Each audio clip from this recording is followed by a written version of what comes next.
Regional Park District. It is May 5th, 2020, and we're starting just a little bit late at about 1:36. I would like to ask the clerk to call the roll, please. Yes, Madam President. Director Lane? Here. Director Wieskamp? Director Eccles? Director Coffey? Present. Director Wasby? Here. Director Rosario? Here. And President Corbett? All present. Thank you, Madam Clerk. We understand that today is National Municipal Clerks Day. So we want to wish you a fabulous day. And of course, your assistant and team member, Sharon Clay, we want to wish you a very fabulous day on Clerks Day. And if we weren't virtual, we would be presenting you with large bouquets of flowers. And thank So you, we'll have lots to of chocolate. Well, and lots of chocolate. So we'll have to do that sometime soon. So we'll take a rain check. Okay, thank you very much. But I would also like to ask our clerk, Yolanda, and her team member, Sharon, to lead us in the Pledge of Allegiance this afternoon. Okay, it should be up in just a minute, the flag.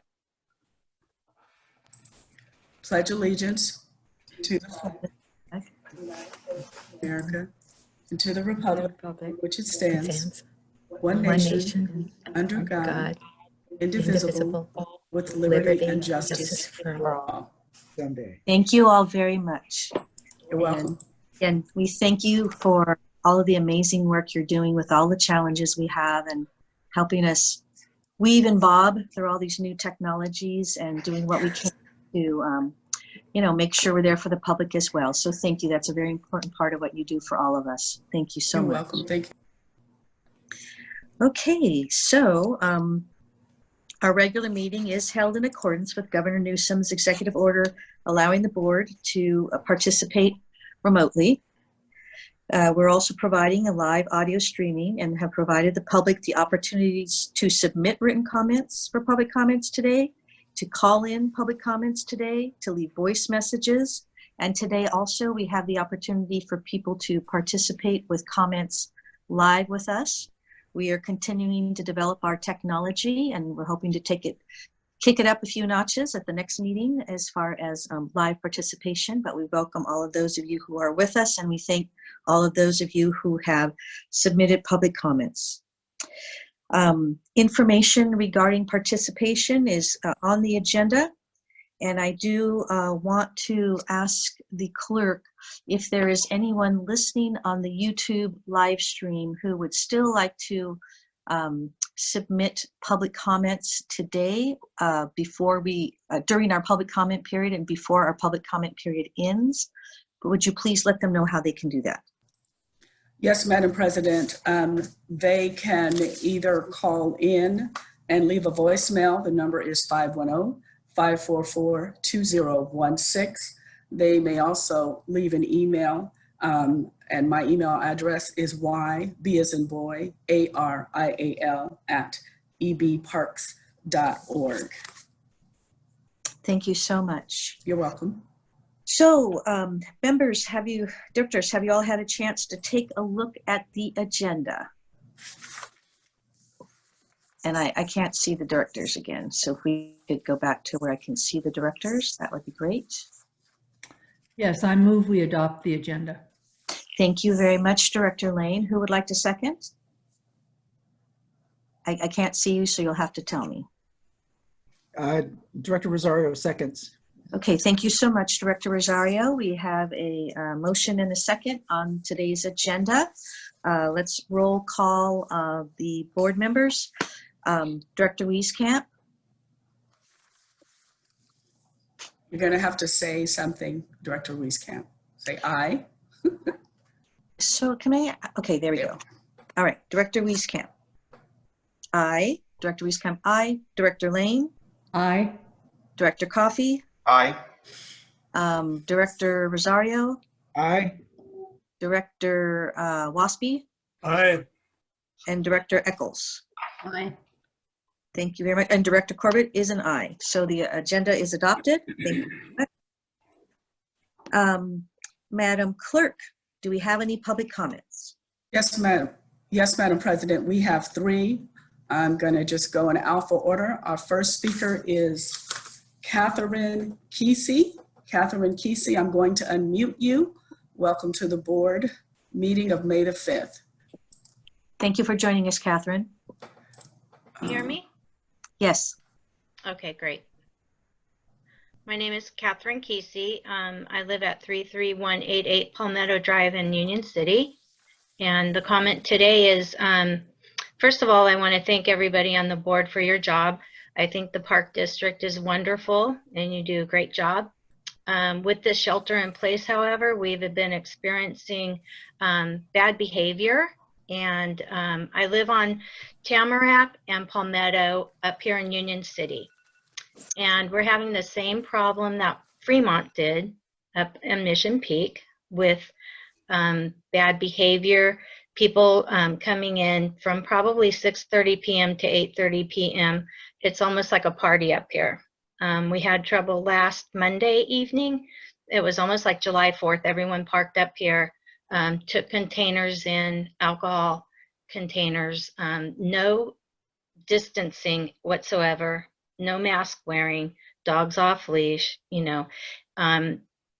People sat on my front yard fence. The fence is now broken. Over the weekend, people sat on the fence. We asked them to get off, and then they just call us names. So with that being said, I also submitted an email, a letter in regards to this, that I'm a neighborhood captain as well. And I'm kind of representing our neighborhood, asking that maybe the fence be closed up here, or rather the gate be closed up here for maybe a couple of weeks until shelter in place is lifted, or maybe just some of the enforcement for the lawlessness that's happening up here. Okay, thank you very much, Ms. Kesey, for joining us today. And the board has heard your comments, and we, pride ourselves in running wonderful parks, and we heard what you said, and thank you very much. Thank you. I appreciate all of you for what you do. Again, we love the park system. Thank you so very much for your kind words. Thank you, Catherine. Our next public speaker is Mr. Scott Bartlebow, and I'm going to unmute you, sir, and you have 3 minutes. Can you hear me? Yes, sir.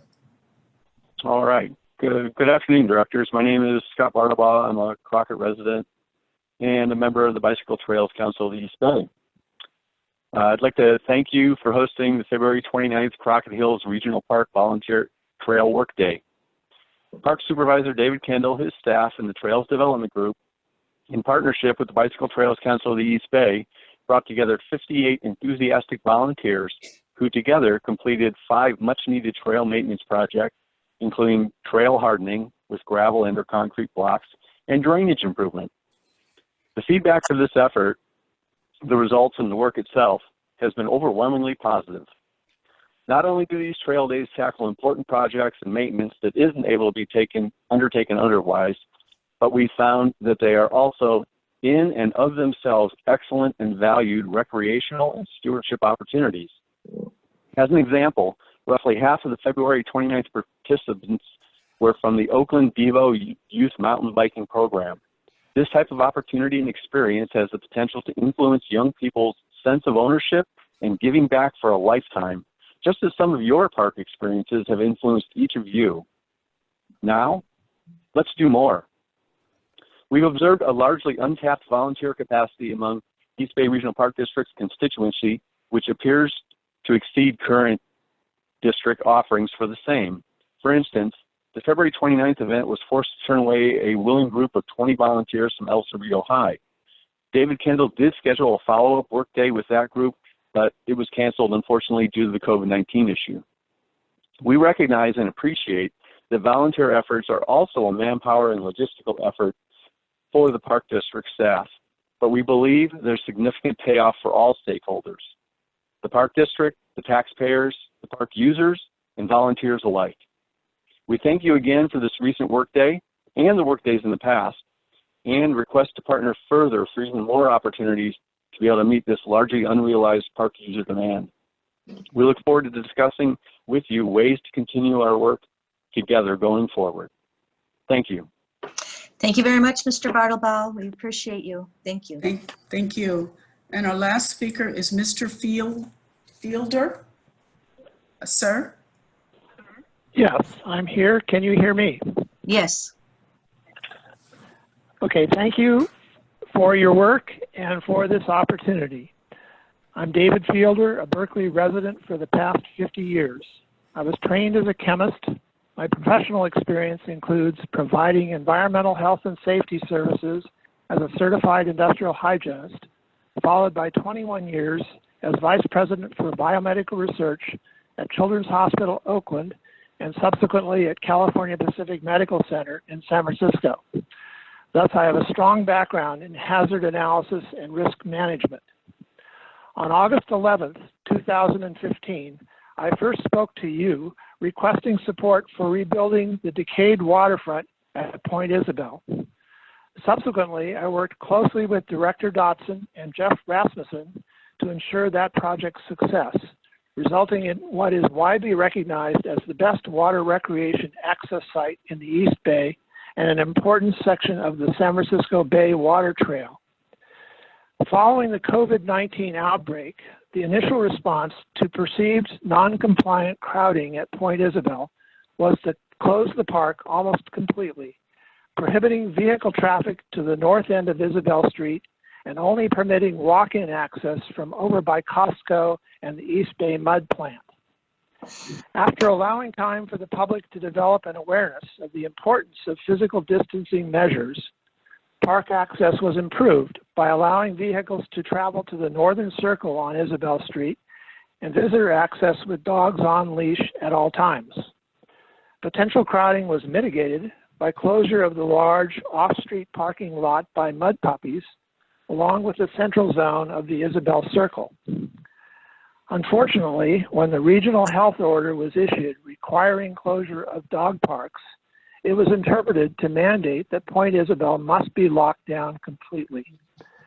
My request today is to recognize the inequity of that approach, which, while arbitrarily classifying Point Isabel as a dog park, shuts it down, prohibiting its use by all the rest of the public: walkers, bikers, kayakers, fisherfolk, and windsurfers. Dogs are not your primary constituents. Please contrast this situation with that at Crown Beach, where the public retains walk-in access from Shoreline Drive, dogs must be kept on leash, and off-street parking is prohibited. My request is to institute that same approach at Point Isabel, a public regional park which should be accessible to users acting responsibly. Thank you for your consideration. Thank you, Mr. Fielder. Thank you so much for calling in today, and thank you for giving us the thoughts on the park. Thank you. You're welcome. Thank you. All right, take care. Madam Clerk, are there any other public comments? No, Madam President. Okay. There may be some written public comments that all board members will have an opportunity to read, and will have an opportunity to make them a part of the record. So thank you so Yes, much. Madam President, just want to let you know we have been receiving emails, consistently the last hour or so. So when the meeting is over, I will compile them and send them to you all. Thank you very much. We appreciate that, and we'll all You're have an welcome. opportunity to read that input from the emails as well. So those of you who are listening, we will read your comments, and definitely we appreciate your participation. So thank you. Our next item on the agenda, since we have no more public comments, I just want to make sure all the board members are still with us. Our next item on the agenda is our special update. The general manager is going to be providing us with an update on the status of our park district and COVID-19, the public health emergency, including temporary park closures. Thank you, Mr. General Manager. Oop, can't hear you. I think we're okay now. Yeah, you're good. Thank you very much, President Corbett, members of the board, and staff and public who is listening in. These have certainly been, and you heard some comments today that are pretty reflective of what the staff has been experiencing in the field with heavy crowds, heavy use, and a frustration of what is closed and a frustration which is overcrowded. We're trying to manage this with the best of our ability. I did want to acknowledge that this last weekend was very, very busy in the parks, and I want to acknowledge the job that our staff is doing in the field, particularly now that we have the garbage pickup and litter pickup with staff. I really want to compliment that very quick response. Our parks are beautiful again, they're clean again, and we take great pride in having parks like that. So thank you to all the staff who are doing their job and helping keep our parks clean. It's really a quick turnaround and great work. We also know that after 6 weeks, we're headed towards a process of starting to phase in restroom cleaning. That's very important, and that we have met frequently with our labor task force and board members to look at the education protocols, and particularly working with the health departments very closely to put those protocols in place. I am confident that we now have the personal protection equipment, both required and optional, that is available to all staff working in the field, but also that we now have adequate supplies. Our supply line is in full force, and we now have additional supplies at central stores. I'm very, very happy to see that great work by the EOC to get the supplies available for safely cleaning our restrooms. We took a very conservative approach, much more conservative than other park agencies where parks were open. And I'm happy to see particularly that other park agencies are reopening that were closed. That includes Sonoma County, Marin County, and San Mateo County, who are starting to reopen the parks for access.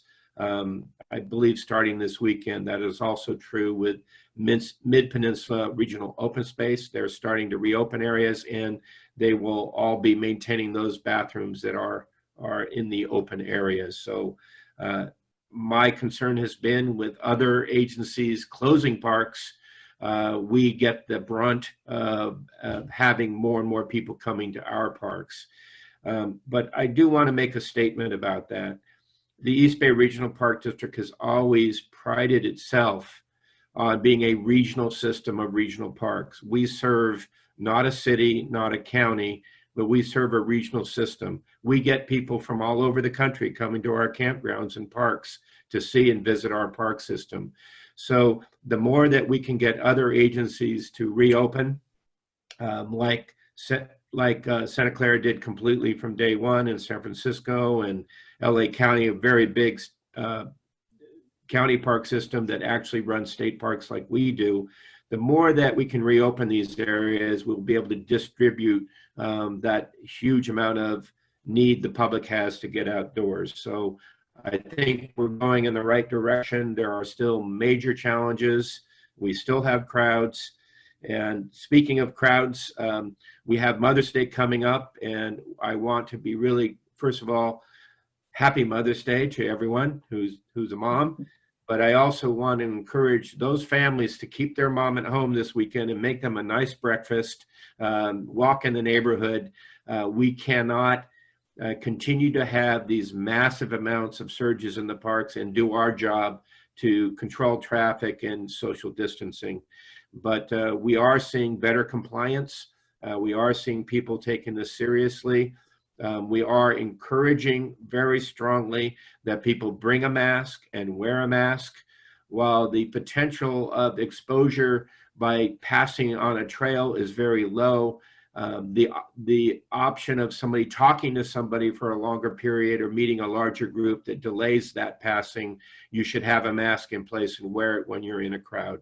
So we're doing our best to serve the public in this time of need. And what the public really clearly wants is more parks, more access, because we are the only game in town. And we're hoping, as we see the governor start to relax some of the requirements of the shelter in place order, and we see people going back to work, that we can all do this together safely and have more park access open and address the significant crowding and conflicts that we have in parks. But I want to be clear, most of the parks are busy, but people are adhering to social distancing, they're cooperating, they're doing very well and enjoying our parks, and the staff is receiving a lot of compliments.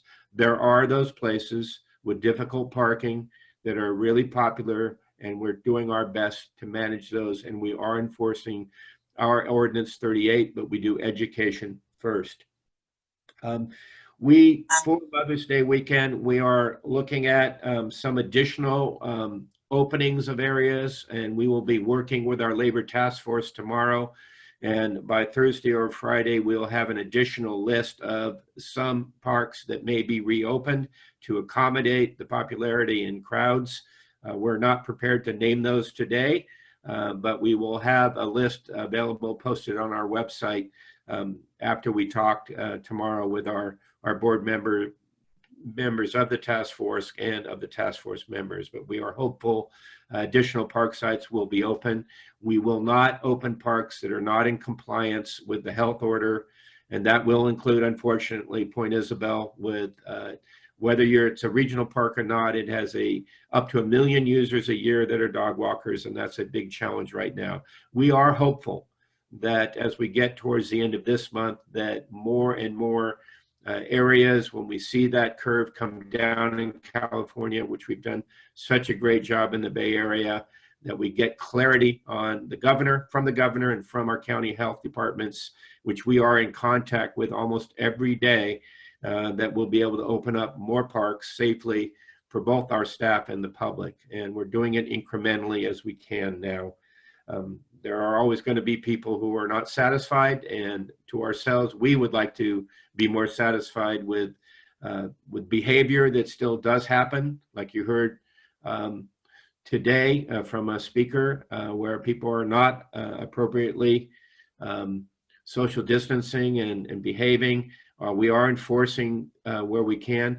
But if you are on a city or county public road, that is the jurisdiction of the local police. If you're in the park or the staging area, that is our jurisdiction. So I encourage members of the public who are having issues on public streets that are not park district roads, that they call their local law enforcement to deal with those traffic issues. And we can't be everywhere on every street. They are public roads and public streets. Finally, and a great concern is that a lot of our staff has expressed their concern about availability of testing. And we want to say now that we have adequate testing, and both counties acknowledge that our staff as an essential worker qualifies as a priority for testing. And we will be continuing to communicate where those testing sites are throughout the 2 counties. There are multiple sites in cities and counties, but first you go through your health coverage.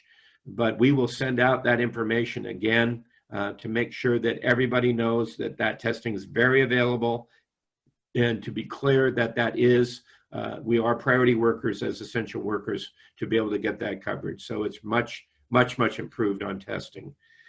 So the last thing on here is the discussion of closures in parks, and particularly, as the board is very aware, we received another letter from the police chief of the city of Fremont asking, first of all, thanking us for closing the park temporarily at that staging area, not the park, but Stanford Boulevard. And then asking, I guess I can call it asking, but asking us to keep it closed through the end of May. And if we do not agree to that, rather than suggesting other things we could do, the city has stated that they will close the public street in front of the staging area at Stanford Boulevard. We disagree with this. We think it's unfortunate. And from what we can tell, the primary reason for that are observations that social distancing has not been occurring from their point of view, adequately to meet the health department rules on social distancing. We have been educating the public when it was open. We are now providing restroom service and litter pickup, but now it seems that it's the accusation, the assertion by the city that we are not adequately enforcing social distancing, and we have been when it was open, but we acknowledge that all of our parks are busy. This is a very, very strenuous time for our public safety and for our staff, but I want to be clear that since 1978, we have leased this park from the city as a regional park, not as a city park we're managing for them, but as a regional park to serve the region. That does include Santa Clara County. That does include areas outside of the city of Fremont.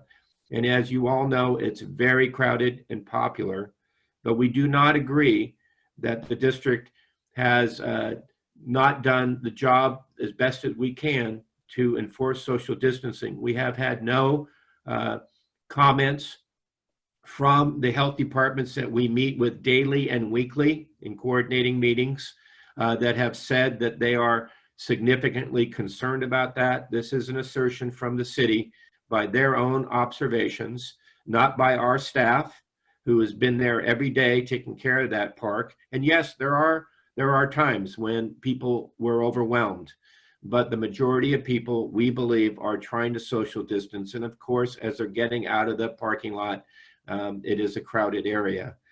I just want to make further statements that in the letter that is asking us, and I think you could easily say demanding, because if we don't do it, they say they will close the road.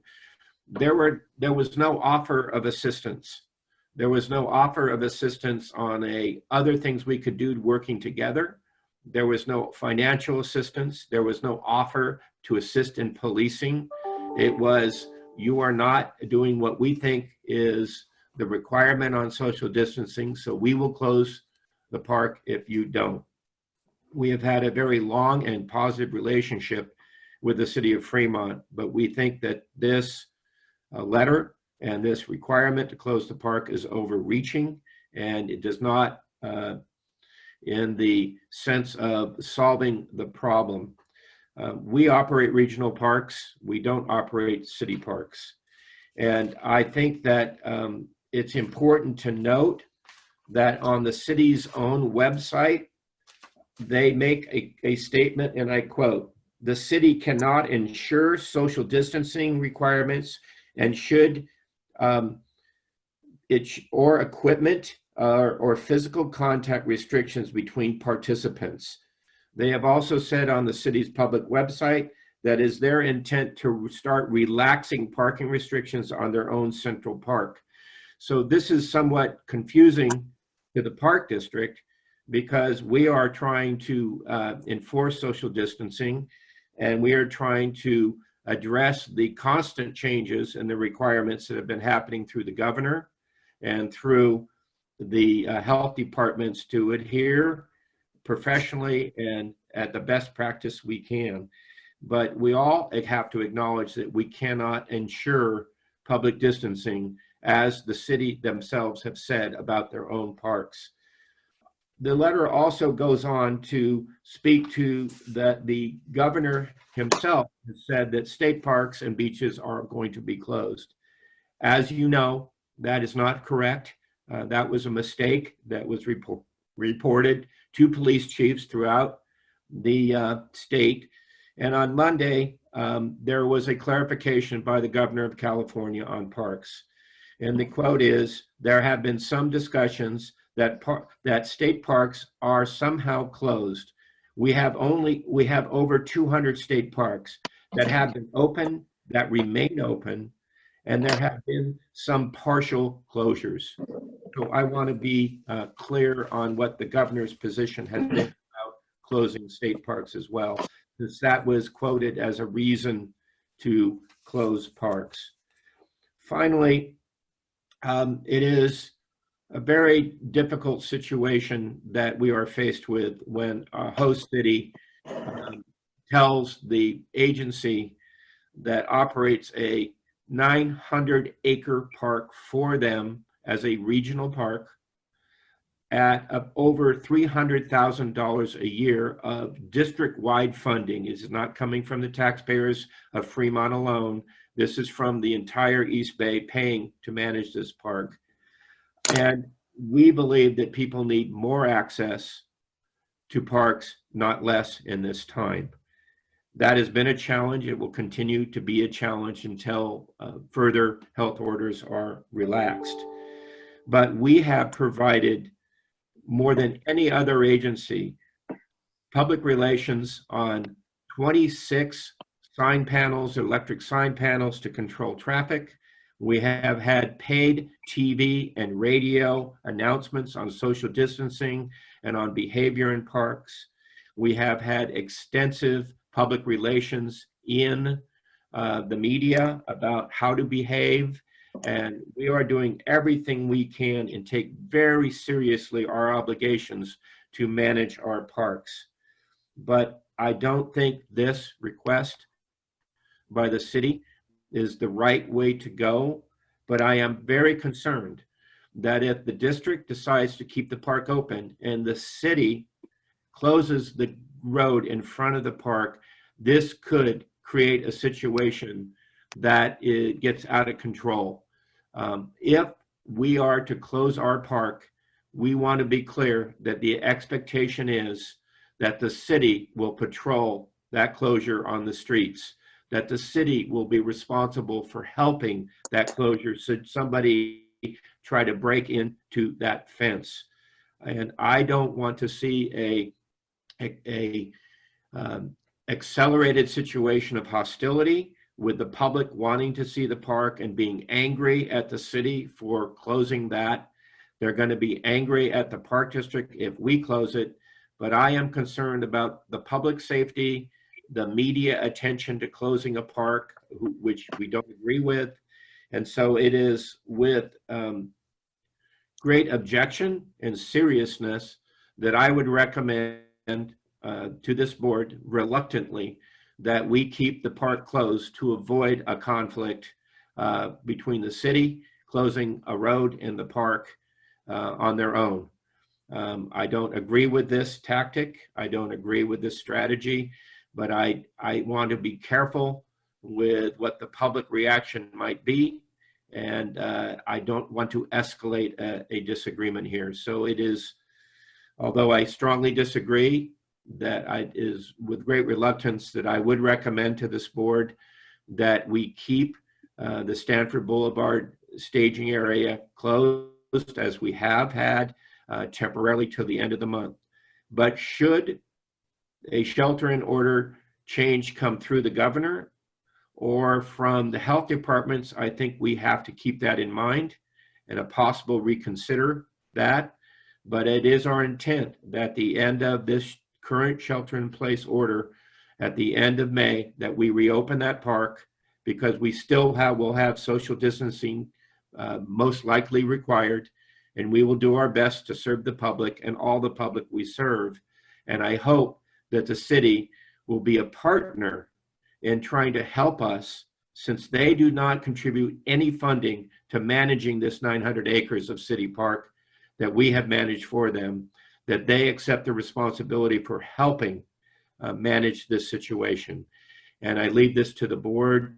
This is my recommendation as the general manager to do that. I do it extremely reluctantly, and I want to be clear that we expect the city to be responsible for accepting the demand for this closure. That is my report. Thank you very much, Mr. GM. I'm going to ask for questions and comments. We appreciate the thoroughness and dealing with this roller coaster that we're all involved with right now. I did want to mention, evidently the public live feed is down at the moment. I want to ask Carol Victor how we should proceed.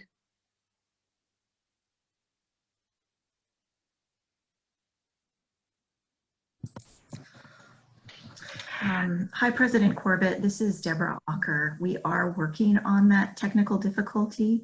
The meeting is absolutely being taped, so it can start as a delay for the public to listen, but you are accurate. The live streaming is not on the YouTube site at this time, and we are working on it. So can I ask the general counsel, are we okay to proceed even though we're not live? Yes, Director Corbett, we're okay to proceed. Okay, thank you very much. And this is being taped, so it can be provided to the public later. Yes, Madam President, it is being recorded right now. Okay, thank you very much. All right, Director Lane. I appreciate your report, Bob, and I'm very concerned about Mission Peak. I have a question, though, that I would like to ask staff to address and clarify. Since our attorney did send us detailed information of the list of facilities that can open, and one facility that they talked about was picnic tables with only families. And I would urge our staff to spend some time talking about that, because we have a lot of picnic tables, and I don't think it should be our role to enforce that only families are at these picnic tables. So I think that that presents a real dilemma for us. Yes, I'll have legal counsel respond to that, Director Lane, and that is a very challenging order and interpretation. And my understanding is the governor is saying you can picnic on a blanket, but not at a picnic table where there is multiple touch, and that is part of the challenge. So we are, the recommendation we have now is continue what we're doing until we get further clarification, but it is a very robust conversation happening to try to get better clarification. That has been some of our problems, is that we've had 1 or 2 changes per week to try to keep up with this. Has been very hard. And not always the county and the state are completely in agreement. So Carol, if you want to try to interpret that, District Counsel, appreciate it. Yeah. So Director Lane, you did highlight the challenges that we've had between with inconsistencies between the local and the state orders. But I think we can reconcile what the state order says that picnicking's okay versus the local order that says picnic areas should be closed. So the picnicking is an activity, and picnic areas is a location. The local health officials are really concerned with high-touch surfaces, which a picnic table would be, and the impracticalities of sanitizing or sanitizing the table after each use, which is unlikely to happen or even be possible. So picnic areas and high-touch surfaces like playgrounds continue to be closed, but if somebody has a blanket in the park and is picnicking with their family, then that's okay. Thank you very much. And District Counsel, it's my understanding too that the local county health department orders, take precedent over the state if they're in fact stricter. President Corbett, that's correct. The stricter order takes precedence. Okay, thank you very much. Other board members, directors, comments for Bob? Yes, Director Rosario? Uh-oh. Director. There we go. I just wanted to thank the general manager for that update. And in regards to Mission Peak, again, I want to stress that we do lease that area from the city of Fremont, and I think it's in my opinion, that park should be open, but I will reluctantly agree to the May 31st. But after that, I think that park should be open, and then going back to, I just want to thank the general manager for the following up on the testing facilities for our employees. It's not only, we not only need to provide the PPE for the frontline staff, but we also have to have their back too, to make sure that if something happens that the testing is available. So thank you for that. Thank you. Director Coffey, and then Director Waspy. Thank you.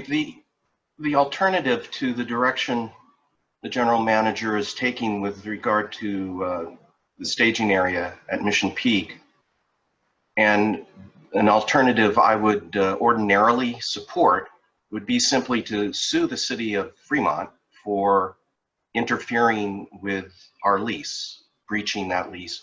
Landlords obviously are not allowed to interfere with the operations of a tenant's operations under a lease, and that's clearly what they're doing. But this is not an ordinary time. And I simply agree with the general manager that it's better to take his course than to use up a lot of public resources on lawsuits at this point. This cannot be accepted as some kind of precedent of a local jurisdiction interfering with the operations of our park. And I want to be on record of making that clear. Thank you. Thank you, Director Coffey. Director Waspy, and then Director Wieskamp. Well, I'd just like to say thank the general manager for his report. And when he noted that we are getting back to sort of normalcy in the Park District, I had the opportunity to hike in Redwood Park, Roberts Park, and Lake Chabot Park in the last couple of days. And I just want to compliment staff and the union and everyone who got together and put their heads together and thought things through and amended and changed and for the better the protocols for cleaning restrooms. And I personally looked at a number of restrooms in those three parks. They're open. The public loves the fact that they're open, and I compliment staff and the park rangers who are in fact doing the work and doing that and doing it safely, in my opinion. So I appreciate that. On Mission Peak, my opinion is Mission Peak should be open. I think that's our mission, to provide a healthy, safe hiking experience, especially in this time of pandemic. I think parks are healthy and wonderful for people, and they need to get out and breathe fresh air. I think the park should be open. I think that in Mission Peak specifically, this has been going on for 10 years, people trying to keep people away from Mission Peak. And this is just, in my opinion, an opportunity to capitalize on that. I think the city's overstepped their bounds. I have no desire to sue the city, but if it were me, I would say go ahead and close the road if you want to, and then you take the consequences. I do think it is precedent setting. I think if I were the, I'm thinking, I think it is precedent setting. Why wouldn't the person that gave the public comment today just go to the city, Union City, and ask them to close down Guerin on Tamarack? And I think this is, I understand, but I think we'll come up again. And that's my comment. Thank you, Director Waspy. Director Wieskamp. Oh, we need to hear you. Director Wieskamp. Thank you. Not quite, there you go. Okay. I fully support the general manager in making a very thoughtful decision on this. We have worked very hard, and my thanks to staff, because there were issues at that area because we didn't have the restroom open, we didn't have garbage pickup. Thanks to everybody working very hard, we took care of those issues so it would be a safe place for people to come and enter our park and know the service was available.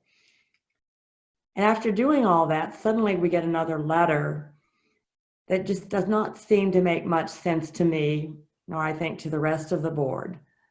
I think we do our best to help people through all of the messaging throughout that our public staff has worked public affairs to get out there. We are unable to have everybody understand, but the vast majority do understand the importance of social distancing, of masks, of sanitizing, of all of this. And I'm not sure that the city of Fremont can do a better job than we have done at that. So we've done our best, and now we're told that we must close it. And I don't think it's our prerogative. I think we're doing it because Fremont says they will do it no matter what. And that is unfair. But I myself agree with the general manager, and I think the rest of the board, that there have been incidents around the nation and in California where people come with this kind of confrontational situation. If we kept our park open and the city closed the street, there's a possibility of an unfortunate incident. And I don't think the park district wants to be a part of it. So I fully support the general manager. I'll say reluctantly, but I think it is the possibility of something that would not be pleasant for the city or for the park district. So I support it. Does anyone else have a comment? Director Eccles. Yeah, hi. First of all, I also would like to thank the general manager for his report, and in particular thank all of the management staff and labor representatives and other staff for working together to put in place updated safety protocols to deal with the pandemic, and also working hard to get both the required PPE and optional PPE in place, because I think that's really critical. And as Director Rosario said, to also make sure that testing is available. So I just wanted to thank everyone for their hard work on that. I also wanted to thank our staff for then going out and really making the parks look absolutely beautiful within a matter of days. It's just extraordinary, and getting all kinds of great feedback from the public, in addition to being out there myself and just seeing how great things look. So really wanted to express my gratitude for that. I also wanted to thank the members of the public for all of their comments, and also I appreciated the comments of the people who called in today. And just to David Fielder, you know, I know this Point Isabel situation has been really tough on people, and certainly hope that we will be in a position with the county health departments to open up Point Isabel soon. I know that's been a source of frustration for many, so really looking forward to the day when we can open Point Isabel, as well as other parks that are closed. And I wanted to also share my voice on Mission Peak. I do support the general manager's recommendation on that, I reluctantly. I think it's really unfortunate to have to keep a park closed when people so desperately need to be outside in the open air. But at the same time, you know, it is a prudent thing to do, given, as several other directors have said, the potential for violence, unfortunately, in the situation, and people looking to exploit situations like this. So I think we're taking the high road here by you know, not seeking out a confrontation. Well, we're not seeking out a confrontation anyway, but for not allowing a confrontation to occur by just keeping the park closed through the end of May. But I do think it's unfortunate. Thank you very much, Director Eccles. I want to also thank the general manager for this report. These are challenging times for so very many reasons, but I think as a park district, we can be very proud of rising to the challenge. We don't have to do any surveys or scientific tests or anything else to determine that people love our parks, people want to be in our parks. We have crowds of people every day, including the weekdays, at all of our parks. They're at capacity. As we like to call it, it's 4th of July every day in the park district right now. And our staff is working very hard to provide that amenity to a public that needs to get outside for physical health and mental health. So I think we should be very proud of our hard-working staff during this challenging time for everything they are doing to keep this amenity open. You know, we hope for the best. We hope that people behave and do the right thing when they're in our parks. We've certainly done everything we can to educate them, whether it's signage or PSAs or radio spots or our public safety officers educating people about distancing and masks and all of those important things. We've, you know, I think done more than anyone in educating the public about this. So we're certainly doing our part. And, you know, I want to thank the special work of a couple of our board members and also other staff members who have been working with the Labor Task Force also to make sure that we get through all the bumps in the road to be able to make sure our workforce is safe as well. And then lastly, with regard to Fremont and Mission Peak, I support the GM's recommendation that we close the park. I'm reluctant as well. It is our mission to have a park, a regional park in that area. We have a lease with the city of Fremont. They're very happy to partner with us to provide those amenities and provide the funding and resources to make that a nice place for people to recreate. But I would very much hope as we you know, adhere to the request that they have made to us, that Fremont has asked us to close this park, that we reach out and ask them for their help. Closing the park means that's a tension point. There will be people who will still want to use the park, try to get into the park. There's the potential for people jumping fences and property damage. And I think that the very least that should be done is the city of Fremont should step up and help us. You know, we're going to, you know, deal with their request, close the park, but we need their help too. So I appreciate that. And I hope we hear back from the city of Fremont and how they're going to help us during this time while we adhere to their request. And again, just one last thing, you know, I know the board joins me. We appreciate how terribly hard everybody is working during this crisis to keep our amazing parks open. So thank you for that, General Manager. And yes, General Manager.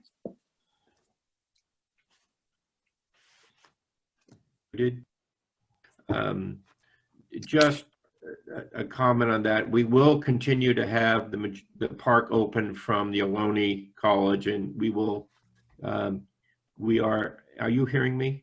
Yes. Okay. We are going to encourage people to use Ohlone College, as we have been for a long time with our signage, so that people can still go in from there. I am hopeful that we will open up Sunol Park soon, but I can't say when yet. And that also is really important access for the public. And you can actually climb up Mission Peak from that side as well. But I think those are things we're trying to do. And I don't mean in any way to exaggerate the tension that could occur by the city kind of forcefully closing the road. When I was out in the parks, as other board members have been this weekend, the comment I got from the staff was, people are being pretty good, but temperatures are rising. That there are more incidents between our staff, both public safety and park rangers, of people resisting direction, being hot under the collar, literally, as things heat up. And I'm very concerned about that. We are seeing more incidents. We're seeing more people who are just sick of being locked up, and they're taking that out on people. And they're being more obstinate about taking direction. And that's the few, not the many. But the perspective I have that's unfortunate on Mission Peak is that we should not punish the many because of the few that aren't completely adhering to the social distancing. We know there are people who aren't complying, but I do not want the staff, as I see them being concerned in the field, being put into more complaints and being put into, as Director Lane said, forcing people to not be at a picnic table if they think they can be. So we have to manage those emotions, and we're trained to do that, as well as the physical parks themselves. And that's part of what's gone into my thinking on the recommendation of Mission Peak, is that people need to cool it. And we don't want to escalate people's tensions. Thank you. Thank you very much, Mr. GM. Anything else on the COVID-19 report, directors? No, I think just to thank you to everybody, the board and the staff, and particularly the public who is trying to do their best. We're seeing a lot of masks being worn, particularly on the regional trail system, but we're never going to have 100% compliance. But we can keep hoping. Yes. All right. Thank you very much. Next item on the calendar, on the agenda is the consent calendar. Madam Clerk, are there any items board members wish to discuss on the consent calendar? Yes, Madam President, there were several items that were that board members Rosario and yourself, Corbett, sent to staff for questions. Most of these have been answered, so I don't know if it's going to need to be discussed at the meeting. Thank you. Let me just, Director Rosario, have all your questions been answered? All my questions have been answered. Thank you very much. Thank you. My questions have been answered too, but I'll just make a quick comment on item C if I could, and then we can move to the consent calendar. I just wanted to mention, I think it's really important to call out the fact that we had Madam President, if you could just say what, can I just read the actual title of the report for the public? If you could just read item C under the consent calendar, and I just have a few comments on that. Yes, item C is authorization for financial relief to concessionaires, approved caterers, and lessees in response to COVID-19. I just wanted to call out some really great work by Tiffany Margalisi and our AGMs O'Connor and Ocker on putting together a really important plan for people who are, special to us, our concessionaires. I've been extremely concerned about our concessionaires during these times and the challenges they are facing, and we want to make sure that they can survive these times and be back with us when we open up more fully. So I just wanted to appreciate the great staff work and the sensitivity shown towards these folks who do very important work for us in all of our parks. And that was my only comment. And with that, I can take a motion on the consent calendar. Moved by Director Rosario, seconded by Director Wieskamp. All those in favor of the consent calendar, I will call the roll. Director Wieskamp. Aye. Director Lane. Aye.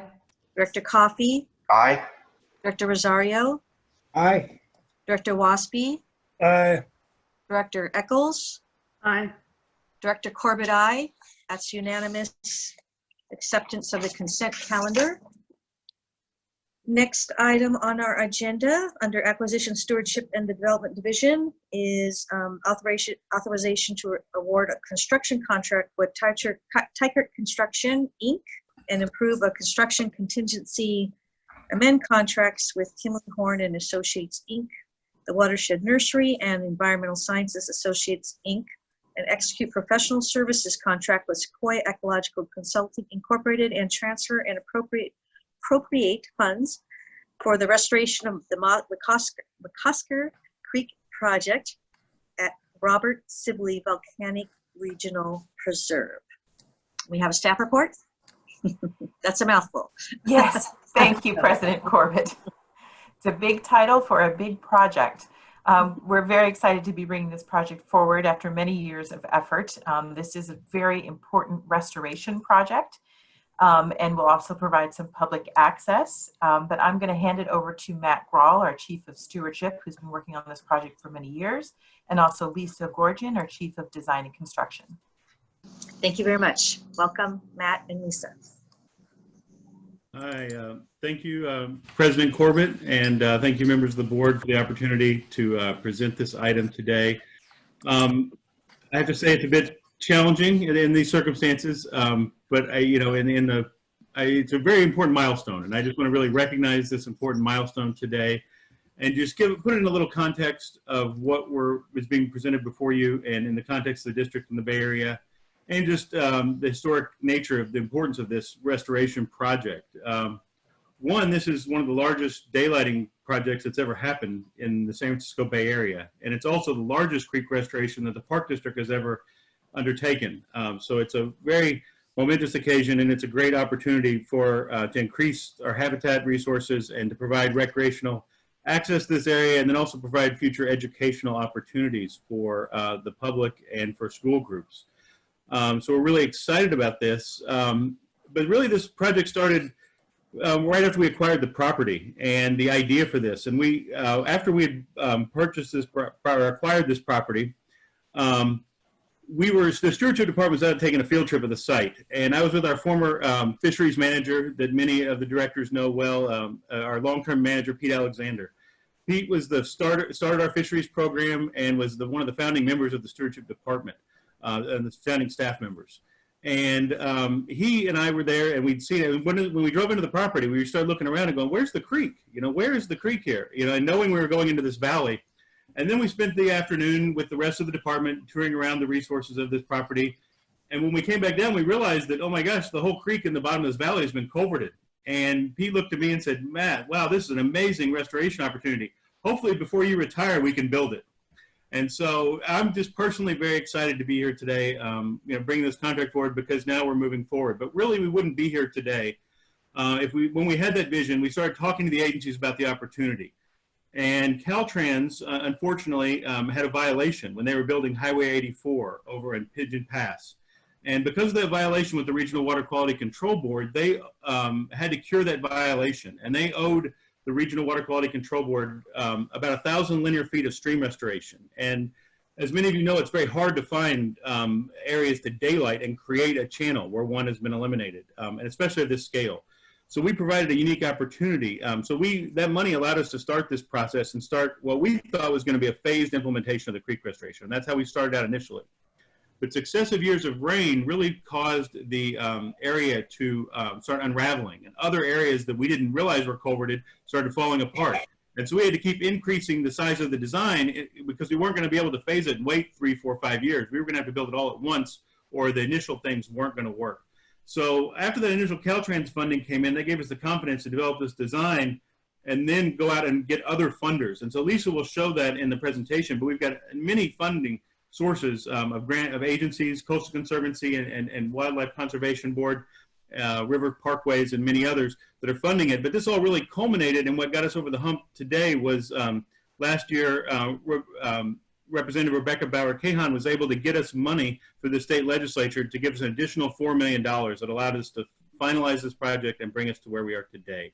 So I just want to really put this project into context and to acknowledge what an important occasion it is today, and just what a great project. And then Lisa will go on now and talk more about some of the details of the selection process, the bidding process, and then the contract in front of you. Thank you very much, Matt. And I'm certainly here to answer any questions. Thank you. Lisa. Great. Good afternoon, President Corbett and directors. So I'll follow up from Matt. This is Lisa Gortrin, Chief of Design and Construction. And as Matt mentioned, this first slide is from last October with Assemblywoman Rebecca Bauer-Cahan, of course, Director Corbett, and our project champion, Matt. So Director Lane. Oh my goodness. Director Lane. I have stage fright, apparently.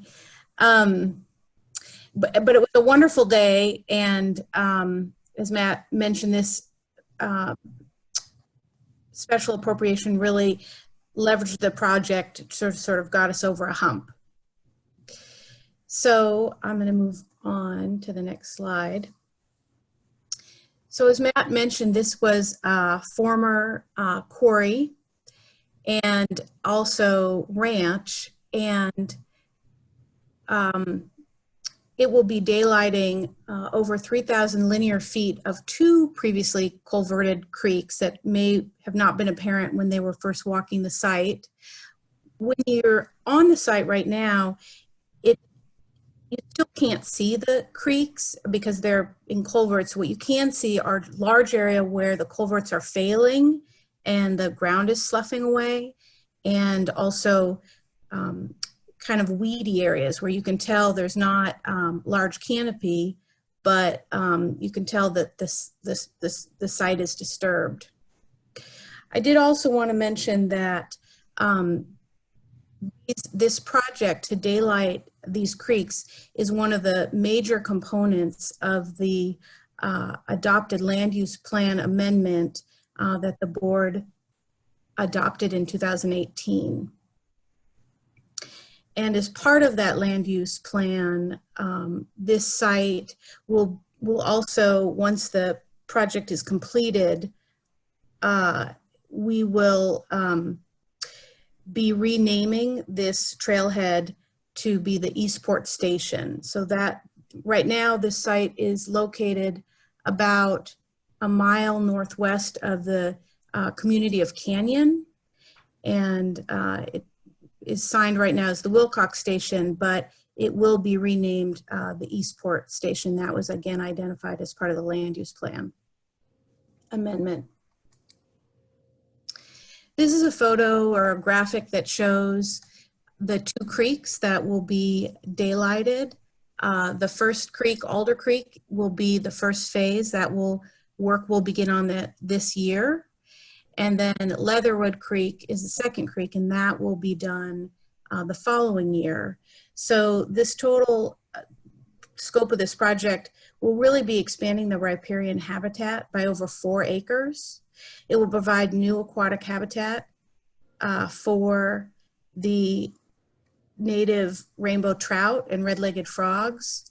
And as I mentioned, it will also be improving public safety by removing these sinkholes that are now throughout the site along where the culverted creek is. This is a slide that shows the future public access. So the public access, the improvements, future improvements will come later, but as part of this project, there will be improvements to the utilities that will serve the future public access. So water and electric and some of the bridges that will be needed for that future public access. So again, here are the creeks. I'm just using my cursor, and then the public access and parking will happen here. So we put this project out to bid in February prior to the shelter in place. When the shelter in place took effect, we extended the bidding period by about 4 weeks. And we worked with our online plan holder where we advertise our plans, and worked with them to have a online bid opening. So it was the first time we had done that. It was on April 16th. It was kind of exciting. We received 5 bids, and the lowest responsible bidder was from Tykert. And their bid was 7.6 million, as you can see. And it was within our engineer's estimate range, which is at the bottom of here, 7.5 to 8.1 million. So I wanted to just mention Tykert is a union shop. They are one of our jock contractors as well. So we've worked with them before. And we've also just understand that they are one of the oldest contractors in California, and their license is 8. So it's somewhat significant just to mention that. Also, as part of this board action, we are requesting, now that we're moving into the construction phase, we're requesting the board to amend some of our existing contracts to support these new services that happen during construction.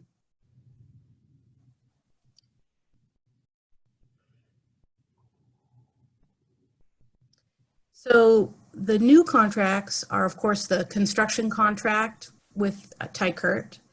We also, at this time, ask the board to authorize contingency. So in this case, it will be 20% as a matter of process, we have a separate purchase order for contingency of 20%. And we're also asking for a new contract for biological monitoring. And this is required through our environmental regulatory permits, and it will happen throughout construction and extend through 2027. So it's a pretty substantial duration that monitoring takes place. So this just shows we wanted to always think about the project in terms of the expenditures broken out by phases. So the total estimated project costs. And as Matt mentioned, we wanted to just highlight the secured grant funding that this project has garnered. So just points you down the list here to the transportation was the 2.4 from Caltrans, and that was really what kicked off the project. Again, this is such a great example of the district's ability to really leverage outside funding sources.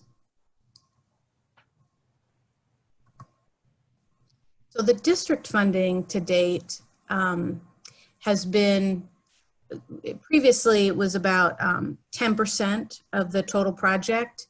And with today's action, we are requesting to authorize Urban Creek, WW Urban Creek funds for $2.4 million, and some funds from PG and E for some, that was some fines that they had for doing some work previously in Sibley. So this is money that we can then put towards this project. So the percentage of district funds now to the total project is closer to about 24%. So we're moving up, but that's still a pretty good ratio to fund this. And this project is a pretty long project. We know it's a 2-year construction window just for the restoration. And so we will be working with the grants program and legislative affairs to continue to look for outside funding to backfill the district's contribution here of the WW. So we know that urban creeks are very desirable to fund right now, and especially because this is in the upper watershed. They're very good projects to receive outside funding for. Here's a schedule. We are here in May of 2020. We anticipate shortly after this action putting notice that we'll be closing the park and then begin the construction of the first reach of creek, followed by the second reach of creek next year with plant establishment. And then moving onward to the public improvements later in 2022. So the actions before you this afternoon are to award the construction contract and contingency, award the biomonitoring contract, and amend the existing professional services contracts for new work to deliver that construction, and then transfer and appropriate WW and PG&E funds to the project. And just to the right is this photo of where you can see the creek coming out of a pipe, sort of, which I think just is a nice example of when we say daylight, this kind of shows you that nice cross section. So with that, I'll thank you, and if there's any questions. Thank you very much, Lisa. So we look forward to that future babbling brook as we daylight the creek. So I know there may be some questions, comments by directors. We'll hear from the general manager first. And just a little bit of history. This property was donated to us as mitigation for the Wilder project. And it did include the initial funding in addition to the land for a lot of cleanup and planning. Obviously, this is a much greater amount of work on the complete restoration, but we did not purchase it. It was donated or as mitigation, and there was about $1 million that came to us as part of that. And then when Matt and everybody went out there and said what a huge opportunity to address both the safety issue and the restoration issue, we moved forward on this great project. So it is as Matt said, is a historical project for the East Bay Regional Park District, and it is also in the drinking water upper watershed for the water district. So it's very important water quality work as well as habitat and restoration work. So just want to comment on that. Thank you. Yeah, we thank Matt too for finding a great opportunity for mitigation and really putting it to good work. We love that mitigation, don't we? Okay, directors. Yes, Director Rosario. Yes, I just wanted to thank staff for all the hard work. I know when we initially put this out to bid last year, we only got one bid and it was way over. And I really appreciate all the hard work to rework this project and getting 5 bids and a bid that meets our expectations is incredible. A lot of work and also a lot of work on behalf of the grants department and putting together, cobbling together all that money. It's awesome. And I'm really looking forward to this project, and let's go. Would anybody else like to comment on this or have questions on this project? Director Waspy and then Director Lane. Well, I would echo everything Director Rosario said. I know this is a long, long process, and including the public relations part of it, where we had to convince a lot of community members, very vocal community members, that this would in fact be a great asset to their communities. And I'm not sure we convinced them of that, but once the finished product is there, I know they will. I do have one question though, and the urban, and it is, and I probably have some information that I just want clarification on. It's my understanding that the WW Urban Creeks funds were the total was $8 million. Is that correct? Does anybody know that? I think it was right around there. Matt is nodding yes. And so what I'm getting towards is, if I'm not mistaken, as I remember, the first round of grants, I think, were $1.2 million. And with this 2.4 million, we would be at 3.6, if my math is correct, or almost half.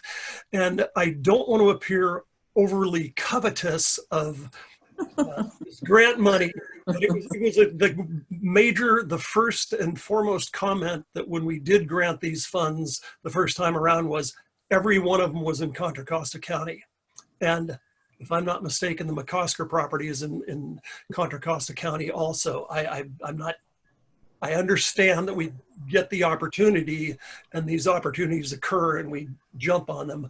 I just hope that we, as we promised in Measure WW, will consider that we look for some Urban Creek grants down in old Alameda County in the future. Hear, hear.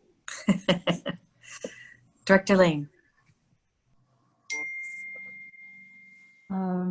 Yes, I particularly like, I've been following this and I remember when we first took a board field trip to see this property, and what a mess it was. And I mean, there's been work on the residents, I know, and for us to begin to have a concept of a park that looks like this out of the Sibley land use plan amendment, I think is a very exciting project for all of us. And to be able to daylight that much creek in a restoration, I am very excited to see this move forward. And I want to thank staff for their work on it, because once we went into this pandemic, you have the sense that construction is not going to continue or everything is going to be delayed for 2 or 3 years. And to see this happen and meet some of the deadlines we need for construction, I just want to congratulate everybody for their work on that. Thank you, Director Lane. Any other comments? Director Corbett, this is Christina Kelchner. I just wanted to respond to a couple of the board comments, if I could. Please. Thank you. And first of all, with respect to keeping the project moving forward in the shelter in place, just kudos to Lisa Gorgon and her staff. We did need to come up with a way to open bids remotely in compliance with the public contracting code and to be creative in a lot of ways. So just really appreciate the good work of Lisa and her staff on that. And with respect to the WW Urban Creeks funding, Deb Ocker can jump in, but I believe that the current balance is around $6 million. And that when we did put local grants, calls for local grants out, we only got 3 submittals. They were all in Contra Costa County. And very little of that money has been spent so far, I think less than $100,000. These projects are difficult, and we will look to doing another round of grants when the time is right, and certainly hope to get some applicants from Alameda County at that time. Okay, thank you. Hopefully there may be some folks that are in a better place to be able to compete for those. Maybe even Hayward Area Recreation District after their bond passage, maybe, right, Dennis? We hope. Okay, thank you very much for that. I just wanted to comment, Christina, I was going to actually mention the online bidding process. I just want to compliment the staff one more time. Not only are we moving forward with all these crazy challenges, but people are finding ways to get the work done in a timely fashion. And I had the opportunity to listen to Ren Bates and presenting the challenges and the new way of bidding, which seemed to work well. But, you know, as we look at these really complicated projects, if we drill down a little further, you know, just the fact that these presentations need to be made online, the research needs to be made online, all the work with all the various different, you know, vendors and, you know, people who are bidding, it's just a whole lot of extra work and a new way of doing things. So the fact that we're sort of moving forward seamlessly, at least it seems, is really to be complimented. So thank you all for getting that done. And as Director Lane already mentioned, you know, this is a really important construction project as well. And we're going to be putting people to work during this time. And that's really important to acknowledge as well. So thank you all for keeping things going. And we're all looking forward to seeing the daylight of that beautiful creek. So thank you all very much. And if there is nothing else, I would imagine Director Rosario might want to make the motion on the resolution. So moved. So moved. Who's the second? Second. Director Lane is a second. All right. Let's see. All in favor. I will call the roll. Director Wieskamp. Aye. Director Lane. Aye. Director Coffey. Aye. Director Rosario. Aye. Director Waspy. Aye. Director Eccles. Aye. Director Corbett. Aye. Unanimous adoption of that resolution. Thank you all very much. Thank you for the presentation. Our next item is item B under Acquisition, Stewardship, and Development. It's the authorization to exercise the purchase option and accept, transfer, and appropriate funds for the acquisition in partnership with the East Contra Costa County Habitat Conservancy of 3.25 plus acres of real property from Barbara Carney and Dennis Blocking, surviving trustees of the Blocking Trust at Morgan Territory Regional Preserve. Hello again, Christina. Hello. Thank you, President Corbett. Christina Kelchner, AGM of ASD. And this is a small parcel, smaller than our typical purchase of just over 3 acres, but it is an important in-holding and one that we are glad to complete the park. So I will hand it over to Mike Reeves, our Chief of Land Acquisition, to tell us more. Hello again. Good afternoon, President Corbett, members of the board. Mike Reeves, Chief of Land Acquisition. I'm going to pull up the presentation. There we go. While this isn't probably rate as awesome as the previous project, this is a nice puzzle piece, I will say, to a nice addition to Morgan Territory Preserve. So let's see here.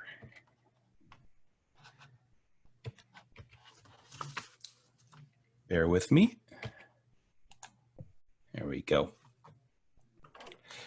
So the 3.25 acre blocking property is located here. It's along Morgan Territory Road.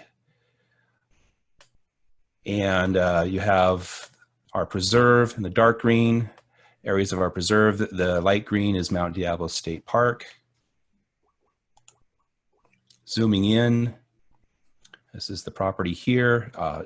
It's largely surrounded by parklands, including the former Schwartz property and the former Moss Rock property. Again, Morgan Territory Road here, the white line. Marsh Creek also parallels the road, and a section of Marsh Creek goes through the property. Here's some, over here on the left side of the image, are a couple of trails that go through Mount Diablo State Park, and trail system here also going up into regional parklands. So this acquisition presents the opportunity to do a few things. It will remove a private inholding. Again, it's surrounded largely by protected parkland, and it will protect a segment of the Marsh Creek corridor. In that sense, it will also establish a more logical park boundary. So we'll have both sides of the creek and both sides of Marsh Creek Road through that section. And our partner on this, our funding partner, is the East Contra Costa County Habitat Conservancy. This property is located within a high priority acquisition area for the Conservancy, and their interest in seeing this diminutive property preserved is that it's also ensures that it'll prevent future conversion of the site to a residential use potentially. That would degrade the habitat values both of the land and along that creek corridor there. So we're going to go to some photos. This is Morgan Territory Road, and the subject property is on the right side of the road. You can see the creek here. The property actually spans the creek, so it's on the near side of the creek on the right side of the road, as well as the far side. And you can still see the for sale sign for the property. Now we've crossed the bridge there, and we got the property on the far side of the road. This is the entrance to the property. There's no developed driveway. But if we go up into the property, into the interior, you get to a clearing. And this is where there was a location of a former recreational cottage. And you can see the remains of the foundation there at the fore screen. Here's another kind of close-up of that foundation. So, large tree specimen. These are some glimpses of the creek as it goes through the property. Another creek photo. Root system down by the creek. And then this is back at that clearing, and the staff member there is our Chief of Land Acquisition Emeritus, Liz Musbach, and this was during Liz's last week at the Park District. This was the final property inspection that she was able to participate in. So today's board action is requesting the appropriation of $226,400 from two sources, from Park District Measure AA funds, as well as the HCP Conservancy, which is contributing 1/2 of the purchase price, or $105,000. So again, for a total appropriation of $226,400. And that concludes the presentation, so I'd be happy to answer questions. Thank you very much, Michael. Directors, any questions, comments? Director Lane.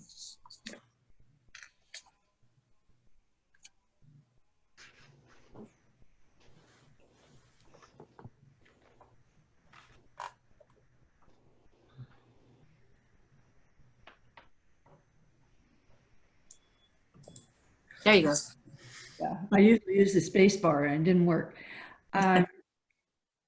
Thank you for this information. I think it's an important, a little chunk for Morgan Territory.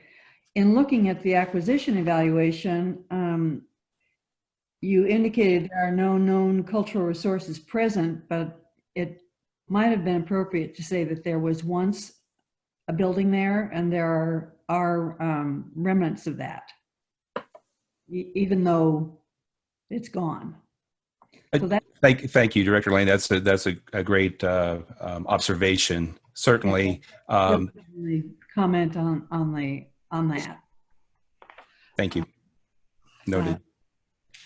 And I'm really pleased to see we have funds from the Conservancy. You know, sometimes we're used to getting 90% funds, but I guess we couldn't do that with this one. Yeah, the Conservancy has been a great partner for these 10 plus years now with considerable acquisitions in the East County. Where we are working towards getting the balance sheet back to something that's a 90-10 split. Suffice it to say, at this point, we're probably more at the Conservancy contributing cumulatively more than 90%. So this is a 50-50 mix on again, a relatively small acquisition, but it gets us back into kind of a 90-10 balance with the Conservancy over time.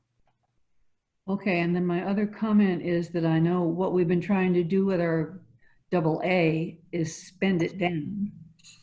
So I'm pleased to see we're able to take a chunk of AA to help pay for this as well. So thank you for your work. Thank you, Director Lane. Any other comments, questions, motions? Yes, I'd like to make a motion on this project. Thank you very much, Director Lane. I'll second. We have a motion by Director Lane and a second by Director Coffey. Call the roll. Director Wieskamp. Aye. Director Lane. Aye. Director Coffey. Aye. Director Rosario. Aye. Director Waspy. Aye. Director Eccles. Aye. Director Corbett, aye. That's unanimous. Thank you all very much. Thank you. So our next item is under operations, but I'm wondering if I could ask the Board of Directors if we could just take a quick 5-7 minute break and come right back. Are we good with that? Okay. Sure. Aye. So it's 3.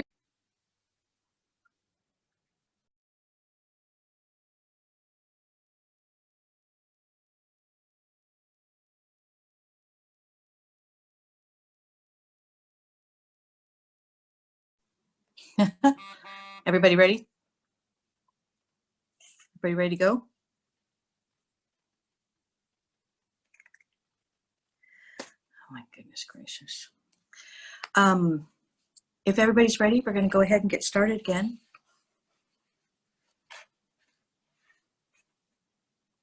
Madam Clerk, do we need to do anything? No, Madam President, I've already started the recording. Okay, thank you very much. All right, so we are now at the part of the agenda under item 3, Operations Division.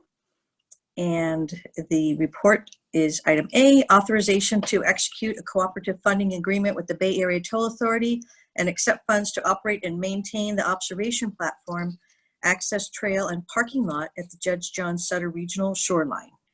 Good afternoon.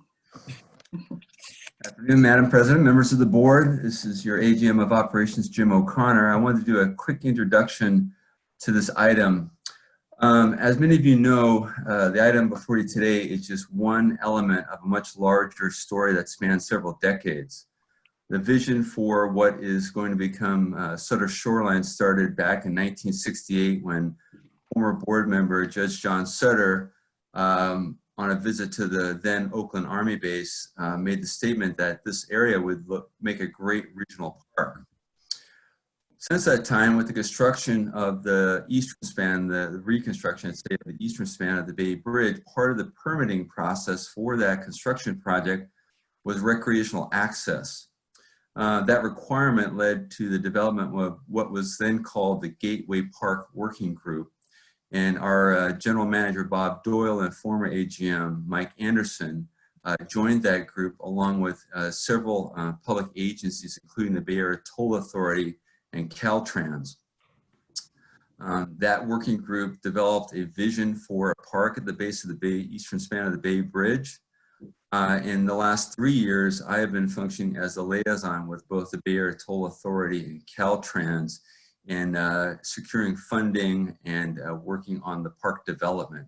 It's been an interesting process, and we're really almost to the finish line at this point. They're just finishing up the last elements of the Bay Bridge Trail parking lot. That is the very last element of what they call a seismic retrofit project, which has been a almost 15-year project to build the new eastern span of the Bay Bridge, and the parking lot is the very last element of that project. Hopefully when we get through the shelter in place sometime this spring or early summer, we'll be able to open this new park for public use. Part of the process we've gone through is not only the construction aspect of it, but also the funding provided by the Bay Area Toll Authority. And this is the second funding request that's been granted to the Park District for operation of the park. And with that, I will hand it off to our acting business services manager, Tiffany Margalisi, to go over the agenda item. Thank you very much. Hello. Hello, thank you. Good afternoon, Acting Business Services Manager Tiffany Margalisi. I'll be sharing my screen.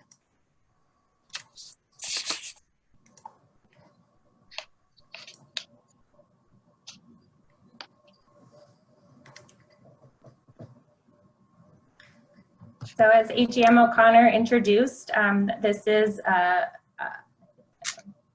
part of a very large collaborative effort, both with staff and other agencies. So this is just my honor to present this item about the BATA operational funding, maintenance funding for Judge John Sutter Shoreline Park. The recommendation today is to authorize a cooperative agreement for $1.56 million from BATA, the Bay Area Toll Authority, to operate and maintain the observation platform, access trail, and Bay Bridge parking lot. And so I think you can see my cursor here is on the slide is over the observation platform as an orientation. This blue circle is the Bay Bridge Trail parking lot. And so this area and the observation platform are the subject of today's presentation. Again, this is a collaborative effort between the Bay Area Toll Authority, Caltrans, and the East Bay Regional Park District. The Bay Area Toll Authority is providing the funding for this cooperative funding agreement. On a separate and parallel track from this is going to be our lease agreement with Caltrans, which is being worked on by the Land Department. And then our role is with the East Bay Regional Park District for this piece is the operations and maintenance. And I'll be speaking about the funding agreement today. Also, as AGM O'Connor introduced, this initial phase of public access development is part of the San Francisco-Oakland Bay Bridge seismic safety project. And as part of the permitting for this project through the Bay Conservation and Development Commission, BCDC permit, the permit requirement was very specific that the amenities would include a Bay Bridge Trail parking lot, an access pathway, restroom, observation platform, and platform furnishings. And since this is part of the regulatory requirement of the project, and because we are in a great partnership with BATA, they will be funding, supporting the operation and maintenance funding for these amenities. There have been, this is the second of 2 agreements with BATA. The first one was for the Bridge Yard O&M, that's operations and maintenance, and that was signed in 2017. It was a 5-year agreement for $150,000 a year for the operation and maintenance of the Bridge Yard building. And we've received 3 installments of that funding. We have 2 more to go on that 5-year agreement. The action today is for the platform parking lot O&M agreement, and I'll be talking about that next. Here's another picture of the completed observation platform. This agreement is for $300,000 a year for 5 years, including an additional $60,000 for startup costs. So that's where it brings us to the total agreement of $1.56 million. The startup cost is primarily this outdoor scrubbing unit for cleaning of the observation platform. It's unique in that it vacuums as it cleans in order to prevent any potential runoff into San Francisco Bay. So it is a very unique design. It's a pretty big Roomba. Then when we look at the yearly operation and maintenance support for the platform and Bay Bridge Trail parking lot, this funding will support operation and maintenance costs such as landscaping maintenance, garbage, graffiti removal, small tools and supplies, as well as partial funding for a ranger and public safety. And this will supplement the funds already in the Park District's budget for Judge John Sutter Shoreline. Here we get some exciting, very recent pictures of the trail parking lot. On the left was just a few months ago when construction was in progress, and now on the right, the parking lot is finished and the restroom is installed. More exciting pictures of the trail parking lot. The striping is done. Here's some more pictures to illustrate the trail connections. That was also a very important part of this initial phase of public access amenities, as well as the regulatory requirement that there be trail access. And so on the left, we see trail access towards the observation pier, and on the right, trail access to the Bay Bridge Trail. Now we're looking at 2 additional pictures of the observation pier trail. Beautiful views. And that brings us again, what we're recommending today is to go ahead and authorize the cooperative agreement, which will be for $300,000 a year for 5 years from BATA, along with the one-time funding of $60,000 for startup costs. The funding will be used specific for the areas of the observation platform, access trail, and parking lots. Thank you. With that, I will pause and ask if there's any questions. Thank you very much. And that's a great picture, including Judge John Sutter right there. Very nice, very apropos. I can't see anybody, so any questions or comments? Please state, oh, now I see you. Any comments, questions, anyone? Director Rosario. Yes, thank you. This sounds great. One question is regarding, the restroom, is that flush or is it a vault? The restroom at the parking lot is a flush restroom, and the one at the pier at the base of the observation platform is a vault. Okay, and then my other question is, I'm just thinking of park closures. Do we have an ability to close the park off in any meaningful way, as far as, like, say, how we're closing off some of our parks now for parking to encourage social distancing? Do we have the ability to shut that parking lot down? Yeah, we do have a gate on the parking lot, the trail parking lot. The difficult part would be the access from the Bay Bridge Trail onto the trail that leads out to the platform. But if we needed to do that, I'm sure we could secure that area. Yeah, and then the follow-up to that, is there parking allowed on Burma Road if we do had to close the parking lot for any reason? The city of Oakland has signed Burma Road no parking. Okay. You get exceptions for that for special events through a permit process. Okay. And Director Rosario, from the general manager, that one of the challenges we have here is that the parking lot and the trail was a requirement of Caltrans for the BCDC permit.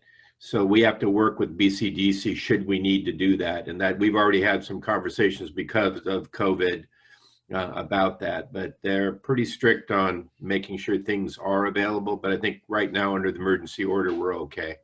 But they're very, very much an advocate of public access. So we'll have to work through that. Yeah, great.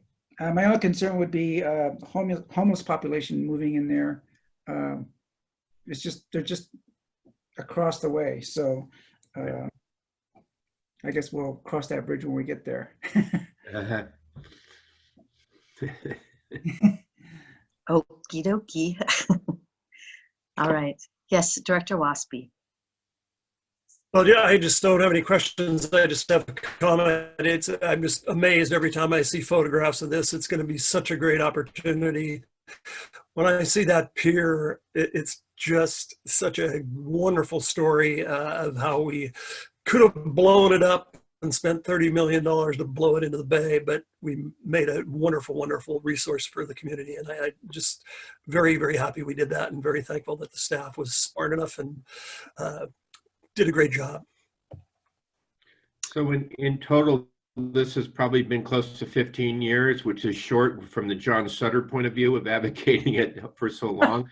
But I really want to acknowledge MTC and BATA, particularly the deputy there, Andrew Freemer, who's worked with Jim.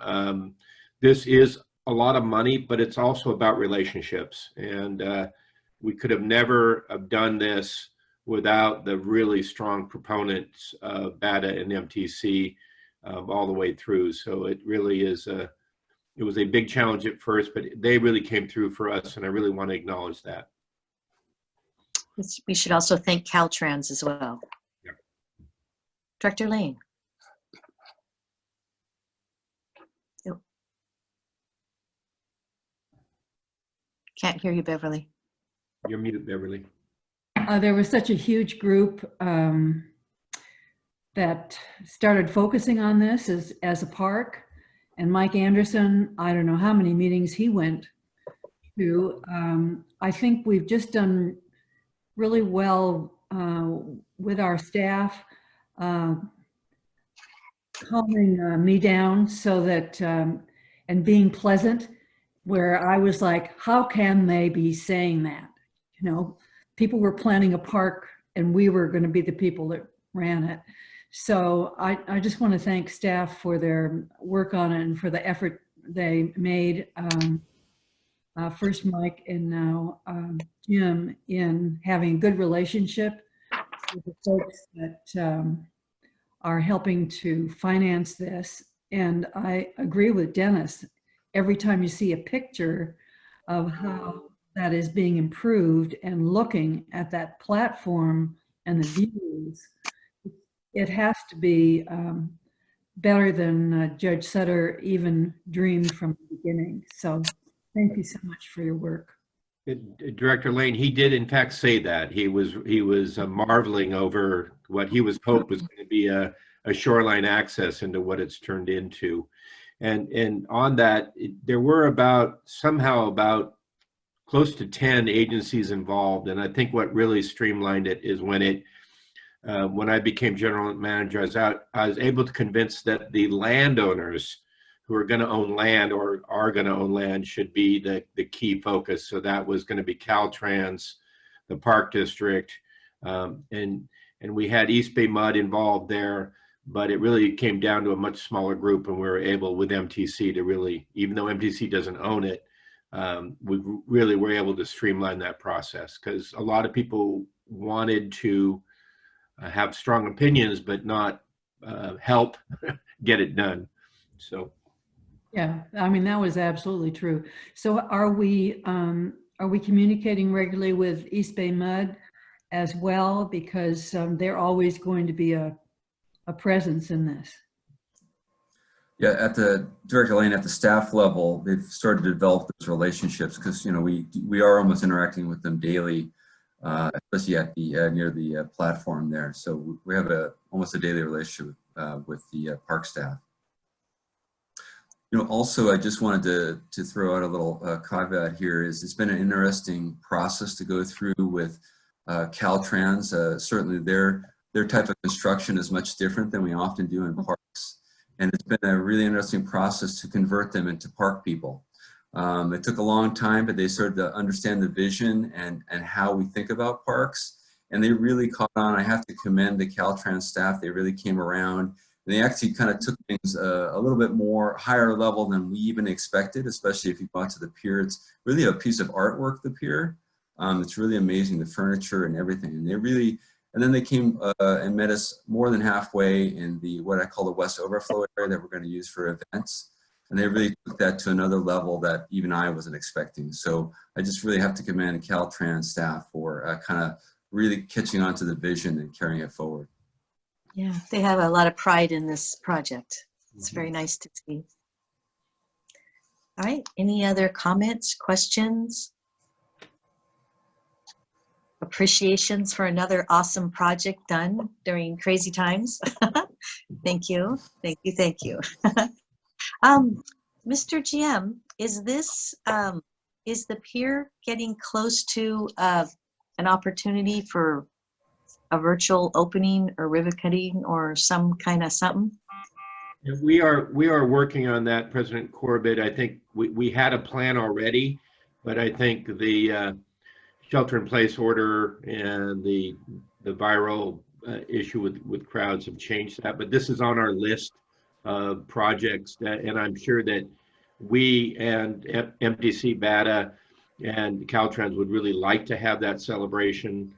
They had one on the San Francisco side already before the outbreak, but they really are excited about this project. This is a much more substantial public project than on the San Francisco side, and so we're very excited about when that can happen. And we'll continue as soon as we get the shelter-in-place order lifted. We'll be ready, or we will do a virtual one, which could be fun. I know we've been collecting video of Judge John Sutter, our former director, at various places where he's been there. So it might be nice to do some safe distancing video capturing of John, maybe in honor of us starting to move forward. Great. Maybe it's possible. Okay, cool. All right. Thank you. So who would, let me guess, Director Rosario, would you like to make this motion? How come you have all the great projects today? It cycles through. I do so heartily move. Okay, moved by Director Rosario, seconded by, okay, Director Eccles. All right, been moved and seconded to move forward on this wonderful project. And let me call the roll. Director Wieskamp. She said aye. Director Lane. Aye. Director Coffey. Aye. Director Rosario. Aye. Director Waspy. Aye. Director Eccles. Aye. Director Corbett votes aye. It's unanimous. And let's send a quick note off. Thank you so much, Jim. Let's send a quick note off to John Sutter too, and let him know of our progress. I'm sure he'll be very excited. Thank you very much. All right. So where are we? We are now on. Sorry, I have to flip the page. Staff reports. Any actions taken by other jurisdictions that you would like to report on, Mr. General Manager? Thank you, and I really apologize for the streaming going down. That's unfortunate. The two top items on California Environmental Quality Act and AB 52 tribal consultation are really giving more time for people to be able to file actions against the rule, either because of COVID. It's a lot harder for the public to be able to participate in both CEQA and any challenge to CEQA, as well as consultation with Native American groups. So that's what those two items are, if there aren't any questions. The last one is the City of Oakland and the Slow Streets program. Just want to acknowledge that and thank the city for that leadership. Both San Francisco and Oakland are, I guess, competing with each other to be able to make more streets available to the public. We certainly want to encourage the board and other to talk about more street closures in other areas, because that would really help us with our crowding.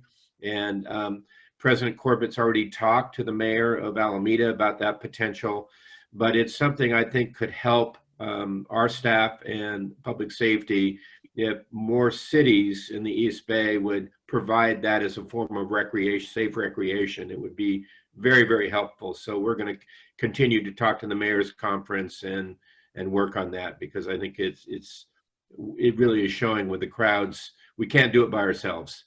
So we really have to have that encouragement. But the leadership of the mayor of Oakland has really been helpful. Thank you very much, Mr. General Manager. I'd just like you to know that I happened to be on the phone, I think it was yesterday, with Alexandria McBride, who has worked with us on the Creek project, the San Leandro Creek project, and she also she's in the city manager's office in Oakland. She's also been involved in some of the Slow Streets projects as well. She works in sustainability in the city manager's office. So I complimented her and thanked her on behalf of the Park District for the work in the Oakland area as well. And I have been working with Governmental Affairs, Eric Fuller, to get on the agenda for the next Alameda County Mayor's Conference to give a quick report on the Park District and to talk specifically about slow streets in other communities surrounding our district. So more on that coming up. And if any of the board members have a conversation with a local elected and you need our staff to follow up, we're we're motivated to do that and really want it, because I think it would help staff if we could do that. Yeah, have we sent a thank you note to Mayor Schaaf yet? Because we should, if we could. I think we are doing something, and I just don't have it in front of me. That'd be great.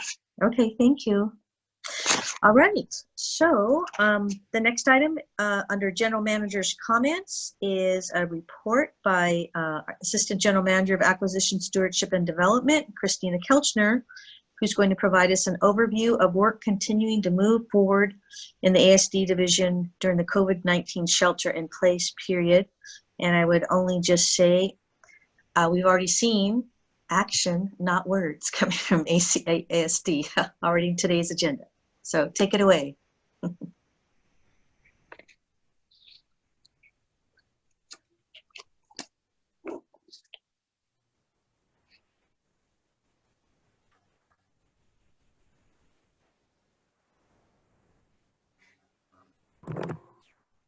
Get myself unmuted. Okay, can you see my screen and hear me? Yes, beautiful picture. Excellent.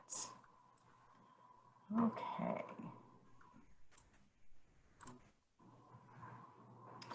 All right, so as it says on the first slide here, planning and developing our parklands is more important than it has ever been.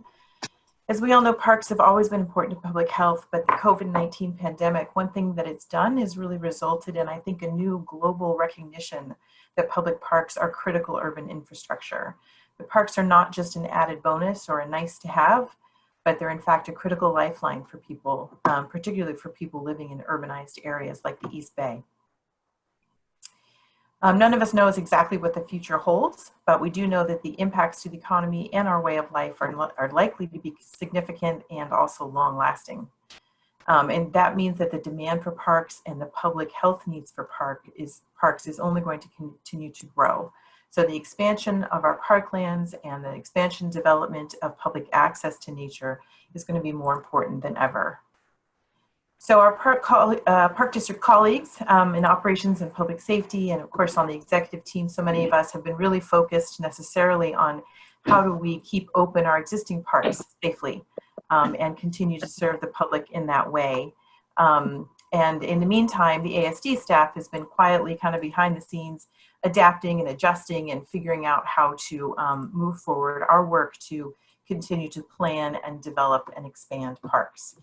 This is what life looks like these days for most of us, as we spend most of the days on Zoom calls. And we did need to figure out how to do a lot of work remotely, as we've all had to do very quickly here. One of the first questions that we had to struggle with when the first shelter-in-place order came out was field work. So in addition to just construction, ASD staff is out in the field a lot. We do biomonitoring, we conduct inspections, we gather information on sites that we need to develop construction designs. We meet with grazing tenants, visit potential land acquisition sites, and many, many other activities.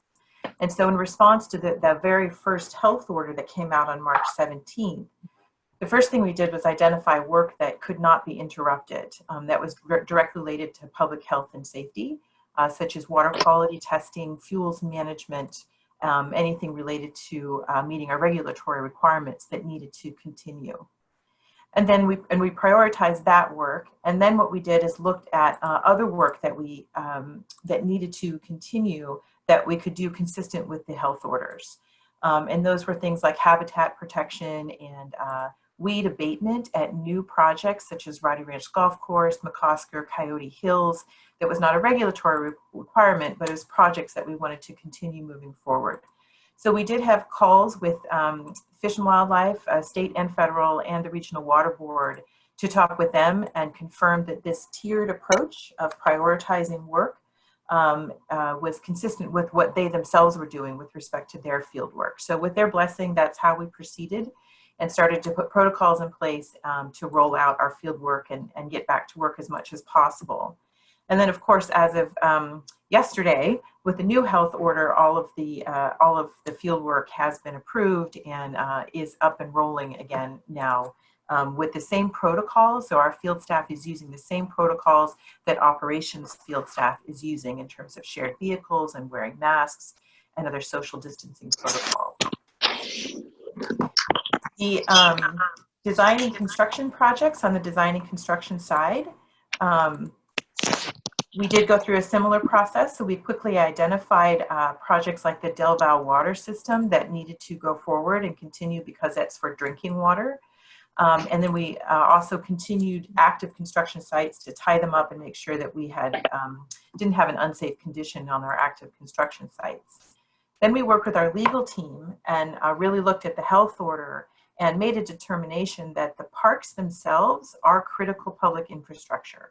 So under the terms of the county's health order, the park lands and the park facilities are the district's assets and the public assets. So construction and maintenance of that critical infrastructure was allowed under the health orders. So we put protocols in place and started to resume our work, moving construction projects forward. Now, it's constantly changing with new health orders coming out. And as Carol Victor said, every time one comes out, we spend 2 days figuring out what it means. And then another new one comes out, and then we start the cycle over again. So as of yesterday, construction really has eased up. The restrictions on construction have eased up in general.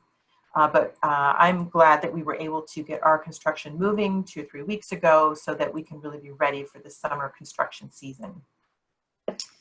And in 2020, we will have over $57 million worth of projects under construction. And as you know, that work not only protects natural resources and expands public access, it also invests significant dollars into the economy and keeps people working. So for example, the Bay Point project, we did a calculation and figured that employed 165 construction workers and 25 professional services consultants. And that's in addition to our own park staff. So these construction projects and restoration projects are significant sources of jobs. And our staff is currently working on quantifying those numbers for all of our construction projects so we can really get a handle on what kind of investment our projects make into the community and into the economy, mostly with other people's money, right? There's a lot of grant money behind these projects. Not all of these projects will be, of the 57 million, will be completed in 2020. Many of them are multiple year projects, but here's a list for you of projects that are expected to be completed in 2020. So we have the Bay Point Restoration and Public Access Project. That project is complete except for the restrooms. We're waiting for the county to give us the final approvals. Once we get that approval, it'll be about another month of construction to get the restrooms completed. The Black Diamond Mines coal mine exhibit is nearly done, just a little bit of electrical work. Of course, we'll have to wait until it's safe to allow people, the public in, to see that exhibit, but it will be done. The Del Valle Visitor Center restoration, Encinal Beach, and McLaughlin East Shore, the Bay Trail, again, is very nearly done, and Brickyard Cove and Shadow Cliffs. So those are the major projects that we expect to be completed in 2020. And I apologize, I'm not seeing Dumbarton Quarry on here. Didn't mean to leave that out. We also hope that that will be done later this year. Okay. And in addition to active construction projects, we have other projects that are earlier in the process that are continuing to move forward. So obviously McCosker Creek, we brought to the board today to award the construction contract. So that will be getting underway under construction in June. Brickyard Cove, we will be opening bids for that soon and plan to come back to the board in early June. And then Encinal Beach, we will be opening bids for that as well. We also are moving forward on consultant contracts. So we had some RFPs out for the architectural firms. We conducted interviews remotely last week on those, and we'll be bringing forward a recommendation to the board soon for an architectural firm to work with us to renovate the Peralta Oaks North building. Jewel Lake, we have received proposals for a feasibility study for a consultant to work with there, and then the Burrell developer selection is moving forward as well. So that was design and construction. Just very quickly, land acquisition is moving forward, as you saw today, with the Morgan Territory in holding that we brought forward, and the Sutter Shoreline lease that Tiffany and Jim brought forward. Land acquisition is continuing to negotiate the Caltrans leases that are required for those. And sometimes a pandemic and the economy shifting can provide some opportunities for land acquisition. So we're definitely keeping an eye on those opportunities. And planning is moving forward as well. So last Friday, we did release the Concord Land Use Plan and final EIR, and we plan to bring that to the board in June for final adoption. The Southern Las Trapas Land Use Plan, we plan to be releasing the draft EIR this summer. And then Doolittle Drive has a mitigated negative declaration that will be coming to the board, so the CEQA action on that. We also, in this remote environment, have done kickoff meetings with the consultants for both the Crown Beach project, that's the former GSA project, that park planning work, and then also the Roddy Ranch golf course. So we are keeping things moving forward. And in ASD, I would just say that the staff is really happy to be able to have the opportunity to continue to move these projects forward. We feel like our work is not in the headlines these days, as we're all managing keeping open parks and how to serve the public with our existing parks. But the biggest challenge that I had, particularly in the first 2-3 weeks of the shelter in place, was to encourage my staff to be patient. Be patient. We will be able to move your items forward. Everyone is very enthusiastic and grateful to have such important work to do. So just thanks for the board's support, and happy to take any questions. I think what we all need is to resume our board workshops, and wish that we had a good half a day to walk through each of these projects carefully, and hopefully we'll get there. But in the meantime, our staff is always available to answer any questions that you have on a particular project. Thank you. Thank you very much, AGM Kelchner. And thank you for all your progress, pushing forward, getting things done, just, rolling with it and figuring out how to deal with all the challenges, and very successfully. Thank you very much. Questions, comments for AGM Kelchner? Director Coffey. Christina, shouldn't under stewardship Temescal be on that list? I understand there's ongoing study of the dredging project and what else might be done about the blue algae. For Lake Temescal, we did complete a feasibility study, and I think now it's about funding and how to move forward with funding on that. I don't know if, I think Matt Grau is still on the line if he has another answer, or the general manager, but I think we are at the point of funding, needing funding. Yeah, Matt Grawl, Chief of Stewardship, I can add, yeah, as far as the larger scale dredging project, that's kind of where we're at, is needing funding and some initial funding to get a larger design. And then the implementation costs are anywhere from 25 to 28 million for a larger dredging project. So we're looking at that still, trying to get creative on the fundraising. We are looking at some other solutions though, as far as continuing to treat the nutrients in the lake. And we're also, there's some new oxygen delivery technology that we are investigating that may be able to be done. It won't create a turnover in the lake. It's really shallow, and so we've been concerned with mixing that water, but there's some new technology for it. So we're trying to look for some simple solutions, easy solutions that would keep us going until we can do a larger dredging project. So that's the ongoing staff work there. Terrific, thank you. Director Rosario. Yeah, Colin asked my question, but I just wanted to thank everybody for all your work. Christina, how many, I'm assuming 100% of your people are working from home?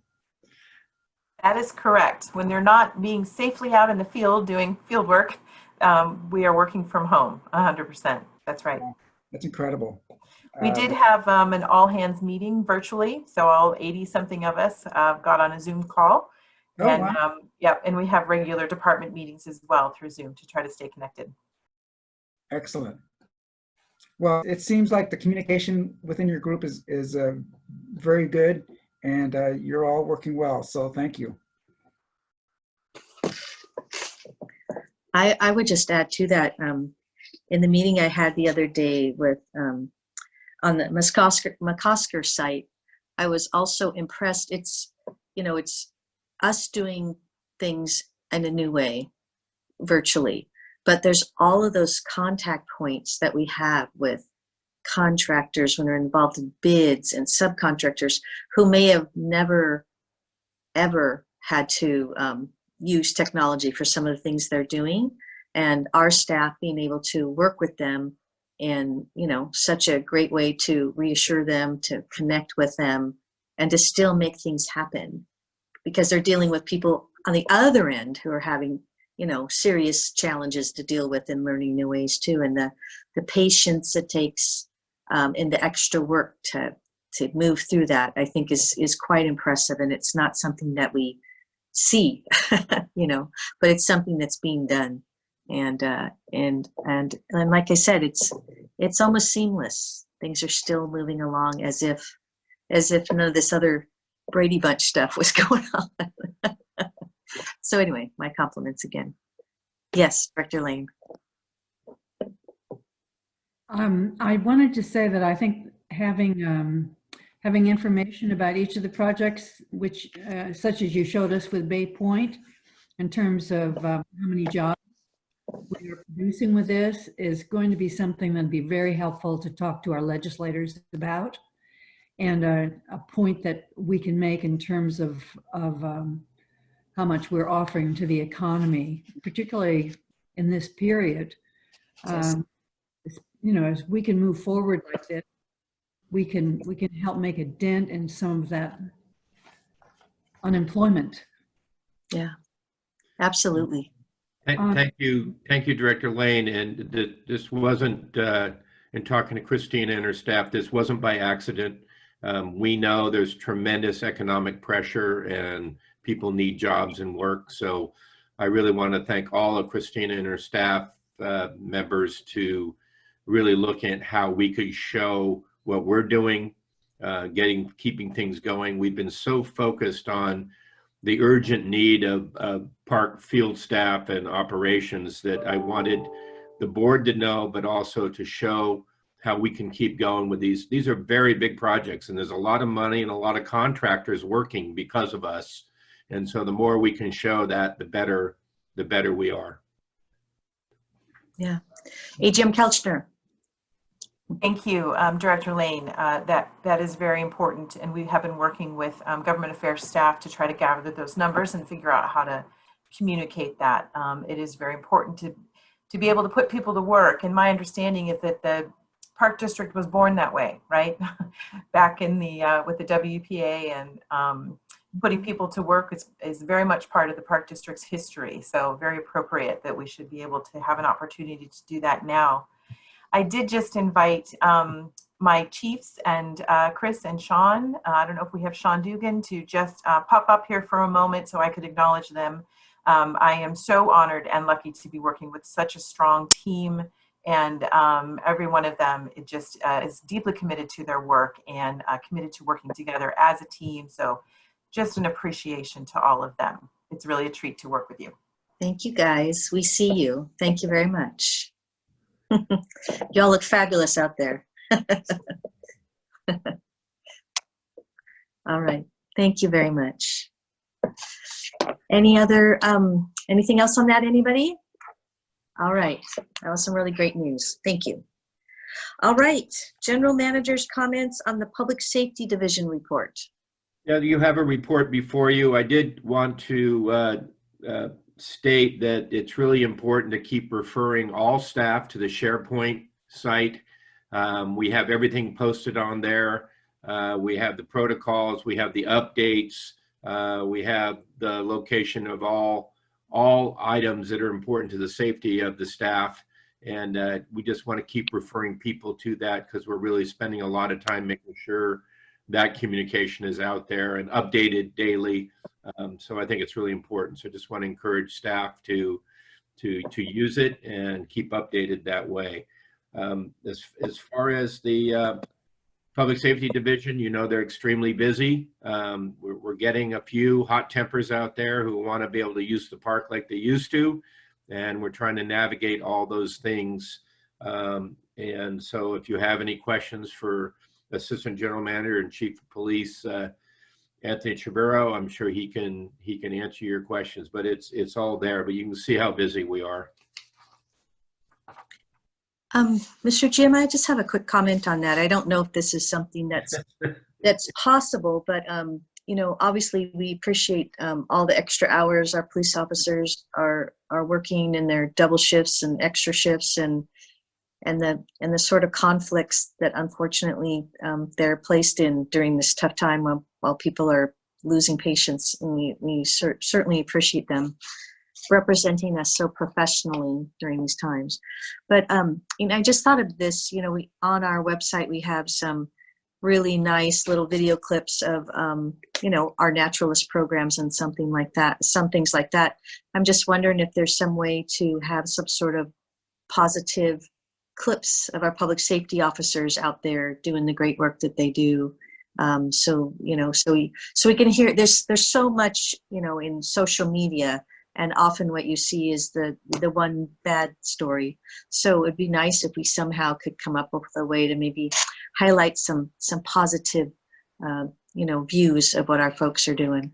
Great idea, President Corbett. I'm sure that Tony and his staff would love to show some of the great stuff and the variety of things we're doing. And I think it's another educational tool. I'm sure that Public Affairs will be happy to work with Public Safety on that. Sounds good. Thank you so much. All right. Thank you. Thank you, Chief. Any announcements from closed session? Whoops, sorry. I apologize, Madam President, I had the button wrong. So thank you. I just wanted to thank you for that and let you know that I appreciate that. We'll continue to do more. We do have a very robust presence on social media.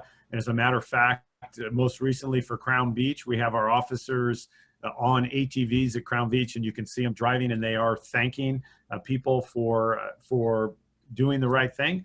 And also we have featured some other officers on there, and we will continue to do that. It means much that you're paying attention to that and that you would like to see that. So thank you very much. And that's kudos to our social media team. Thank you. Sounds good. Thank you very much. Director Coffey. I wanted to add, Ellen, that our police are very active on Facebook and very popular. Oh, yeah. They have a very large following, including myself. Yes. And Nextdoor and just about everything. I see you out there. All right. Thank you. Any announcements from closed session? President Corbett, there are no announcements from closed session. I did want to address the difficulties that we've had with our live stream. So apparently the live stream was not able to be corrected during the meeting. So people have not been able to listen to the meeting like they have before. We are recording it and we will post it as soon as the meeting's concluded. The Brown Act, it's important in the Brown Act that the public have an opportunity to observe and to participate in a meeting. And for that reason, I suggest that we leave the public comment period, which would normally conclude at the end of the meeting. And then we take those comments and make them part of the record, and we actually post them on our website. I suggest that we extend the public comment period until noon tomorrow. We'll post that on our website and on YouTube, so people know that they have an opportunity to still comment on this meeting. Thank you very much, Chief Counsel. And I know we've been working really hard to try to expand our technology. I think something people don't recognize is we don't have a gigantic IS department like, you know, some larger cities might. And I know people are working really hard on all the other details to allow people to work from home and make sure everybody has their appropriate technologies and all those other things we've been talking about during the meeting today. So I know we have a lot going on. I know people have worked really hard to try to get us on the new platform. And today we did have live call-ins for the first time. So that's really a great advancement. And I know hopefully the next meeting will have even another step forward. So it is unfortunate that the system went down today. I did get a text. It was a pure technological glitch with StreamKey. I don't know what that is, but it did disrupt what we were doing. And I have to tell you, I feel, I'm not blaming anybody, but I feel personally very badly that this hasn't been live. But I've been reassured that the meeting is going to be put up right away after this meeting, and it's been recorded. And we are giving the public the opportunity to be heard and have, more time to comment on public comments. And I know the public's not listening to this live, but when they do listen to this on the recording, please know that, and many of you do know this because we do get emails directly from you, each board member. Our emails are posted on the website, and we are constantly receiving messages. So just know the board is very accessible and wants to continue to be very accessible. So sorry for the challenges today, but we're trying to move forward and have all the bells and whistles as we move along. So thank you to everybody who's been working on the technology piece as well and advancing us, and we appreciate that too. It'll be nice someday when we can go back to the good old days, and hopefully we will almost be there someday soon. So an appreciation for everything everybody's doing. All right, now it's time for board comments, and I'm just going to go right across the screen. So I'm going to start with you, Director Waspy. Thank you. I guess I would say that I'm pleased with the way we're moving along with this whole pandemic. I'm happy that the technology has gotten to where we're getting public comments now, and I hope we can improve and not get, I'm sure it was technologically a problem, and I hope we can work that technology out. I'm very, very happy. I've since we last met, I've attended 2 task force meetings, and I will go to the task force meeting tomorrow. I'm very, very pleased with the way it's working. I think there's input on both or all sides of any proposal that's made, and everything's new, so everything's tested and retested and rejiggered, and I think we're going in the right direction, opening bathrooms and picking up garbage and reopening parks.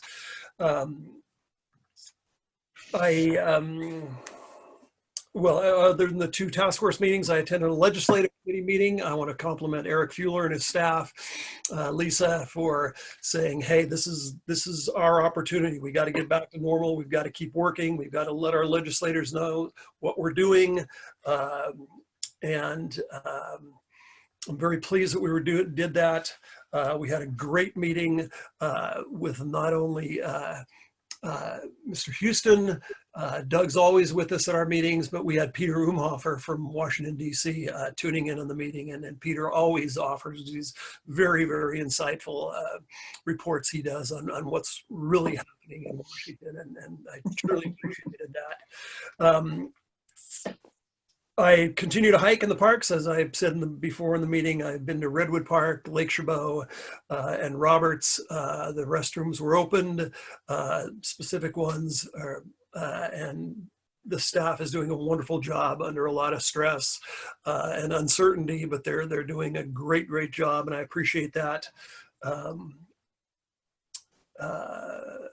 Oh, and just on another note, I'd sure like to give a shout out to Steve Harker from Touchstone Golf, who called me a number of times and just didn't suggest that, you know, we had to open Redwood Canyon, but he suggested that because he owns golf courses in Texas and because he is a real pro at what he does, had suggestions for how he wanted to get offer his expertise to the public safety departments on how golf could come back.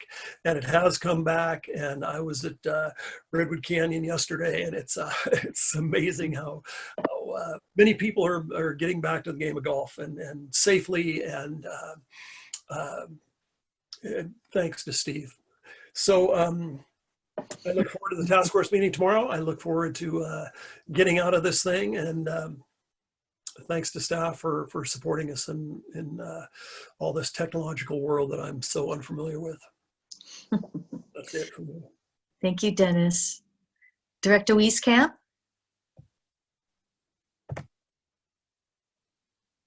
Uh-oh, we need your microphone. There you go. Okay. I spent a lot of time trying to catch park supervisors and managers. They were all either going into Zoom or coming out of Zoom. So I know how much time is being spent by park staff. But it's just really nice to talk to supervisors when you can't be out touring parks with them. They'd like to fill you in on what's going on or what isn't happening. I always like Shelley. She tells you what's in the way, but what she's getting done and what her plans are. And at Shadow Cliffs, I found out that a young man was coming in his swimsuit with a towel over his arm and assured everybody that he was going for a hike. And the supervisor said, I think you better turn around, go back, redress, and then come back for your hike. So the youth of America has interesting ideas and ways of getting around things, but our staff is ready for them, let me tell you. I'm going to do a little report at the PAC, and I've asked each park supervisor to come up with 2 or 3 lines about the favorite thing happening there and a picture of something that they think is there right now at their park. And so I hope I'll share that with you too later. But they're busy, they're active, and the crews are all doing all they can to keep the parks in good shape, and I appreciate them so much. As for Dumbarton Quarry, that was not on the list. I have begun to believe that there is an albatross hanging somewhere, and we've got to get rid of the albatross, and then maybe Dumbarton Quarry will move forward. Thank you, Christina. I hope. And I have a question. Do we have any notion of who is looking at the accessibility at some time for pools and our lakes for swimming? Just a question. If anybody has an answer, whenever, I'd appreciate it. Thank you. We'll work on that, Ann. Okay, thanks. I've been asked. Thank you, Director Wieskopf. I think we want to assure Ann that Dumbarton Quarry is not just a figment of her imagination. You wonder, Director Lane. Thank you. With everybody else, I'm getting so somebody says Zoom and I say where. So we did have a good legislative committee meeting, I thought, and I think Dennis covered that. I appreciated staff contacting me with some of the complications of the way McCosker is. We've stitched together the funds for that. That was a very helpful meeting for me. And then I did go as an ex officio to the PAC meeting because I'm of course interested in the Concord Hills name possibilities. Speaking of which, tonight the Concord Council will be having a discussion and possibly make some recommendations for names on the hills. There've been surveys there, there've been surveys at Pittsburgh, and there's an interesting list, and I think staff has put together good information for people to discuss with regard to it, like what are pros and cons, and what are some of the possibilities. So I'm pleased that is moving along. I have been hiking more in the parks than I used to. And I went up and saw the poppy bloom up Rocky Ridge in Las Trampas. And then I took the Elworthy access into Las Trampas over the weekend. And I remembered it as being more difficult to hike than it was. So I think maybe it's because I'm hiking more. And I hope that's the case. So also going to Sycamore Valley Open Space Reserve, and in all cases seeing many more people out there hiking than you do normally. And as far as I can see, there's a lot of families clustered and doing that. A lot of Indian families as well. And so it's been a real eye-opener to get out there and see what's going on. And for Las Trampas, I'm very pleased that what has happened in the past is that we have put together an overflow parking lot. And so when you do have these people wanting to come and see these poppy blooms, you don't have that same constricted sense that you have, going up to Mission Peak. You have opportunities for places for cars to park. And I think that's very helpful. I mean, the poppies won't be there forever, but for right now, it's a very popular site. So that's it. Thank you. Thank you very much, Director Lane. Director Rosario? Unmute. Thank you. Let's see, so first I'll go over the meetings I've attended since the 21st board meeting. I attended the task force meetings on the 22nd and the 29th, and I'd like to second what Director Waspy said about the meetings. I think everyone's being candid, information's flowing up and down. And I want to really reach out to anyone that's listening, that's a park employee, that those notes to those meetings are posted on the SharePoint. And there's a lot of information there, and both ASME and the POA have contributed a lot to the operations manuals for both the park operations and the POA. So I really encourage people to really use SharePoint and sign up on Nixle. And then on the 29th, I attended the Finance Committee meeting. That's pretty sobering, but I think we're probably in the clear until June, and then we'll see how the tax assessments pan out. And then had a pre-meeting with the our legislative staff, Eric Fuller and Lisa Baldinger, in our pre-meeting with our representative, Congresswoman Barbara Lee. Yes, Barbara Lee. I wanted to call her Rebecca. I'm meeting with her later. And then we the actual meeting, which I thought was very, very good. And to Barbara's credit, she's paying attention. She noted that Lake Chabot was packed, and she didn't see anybody wearing masks or paying attention to social distancing. So she was concerned about that. But she is paying attention to our parks, and I think she's going to be she's willing to do a PSA for us. So another plus there. And then I just wanted to overall, I just wanted to thank our park rangers.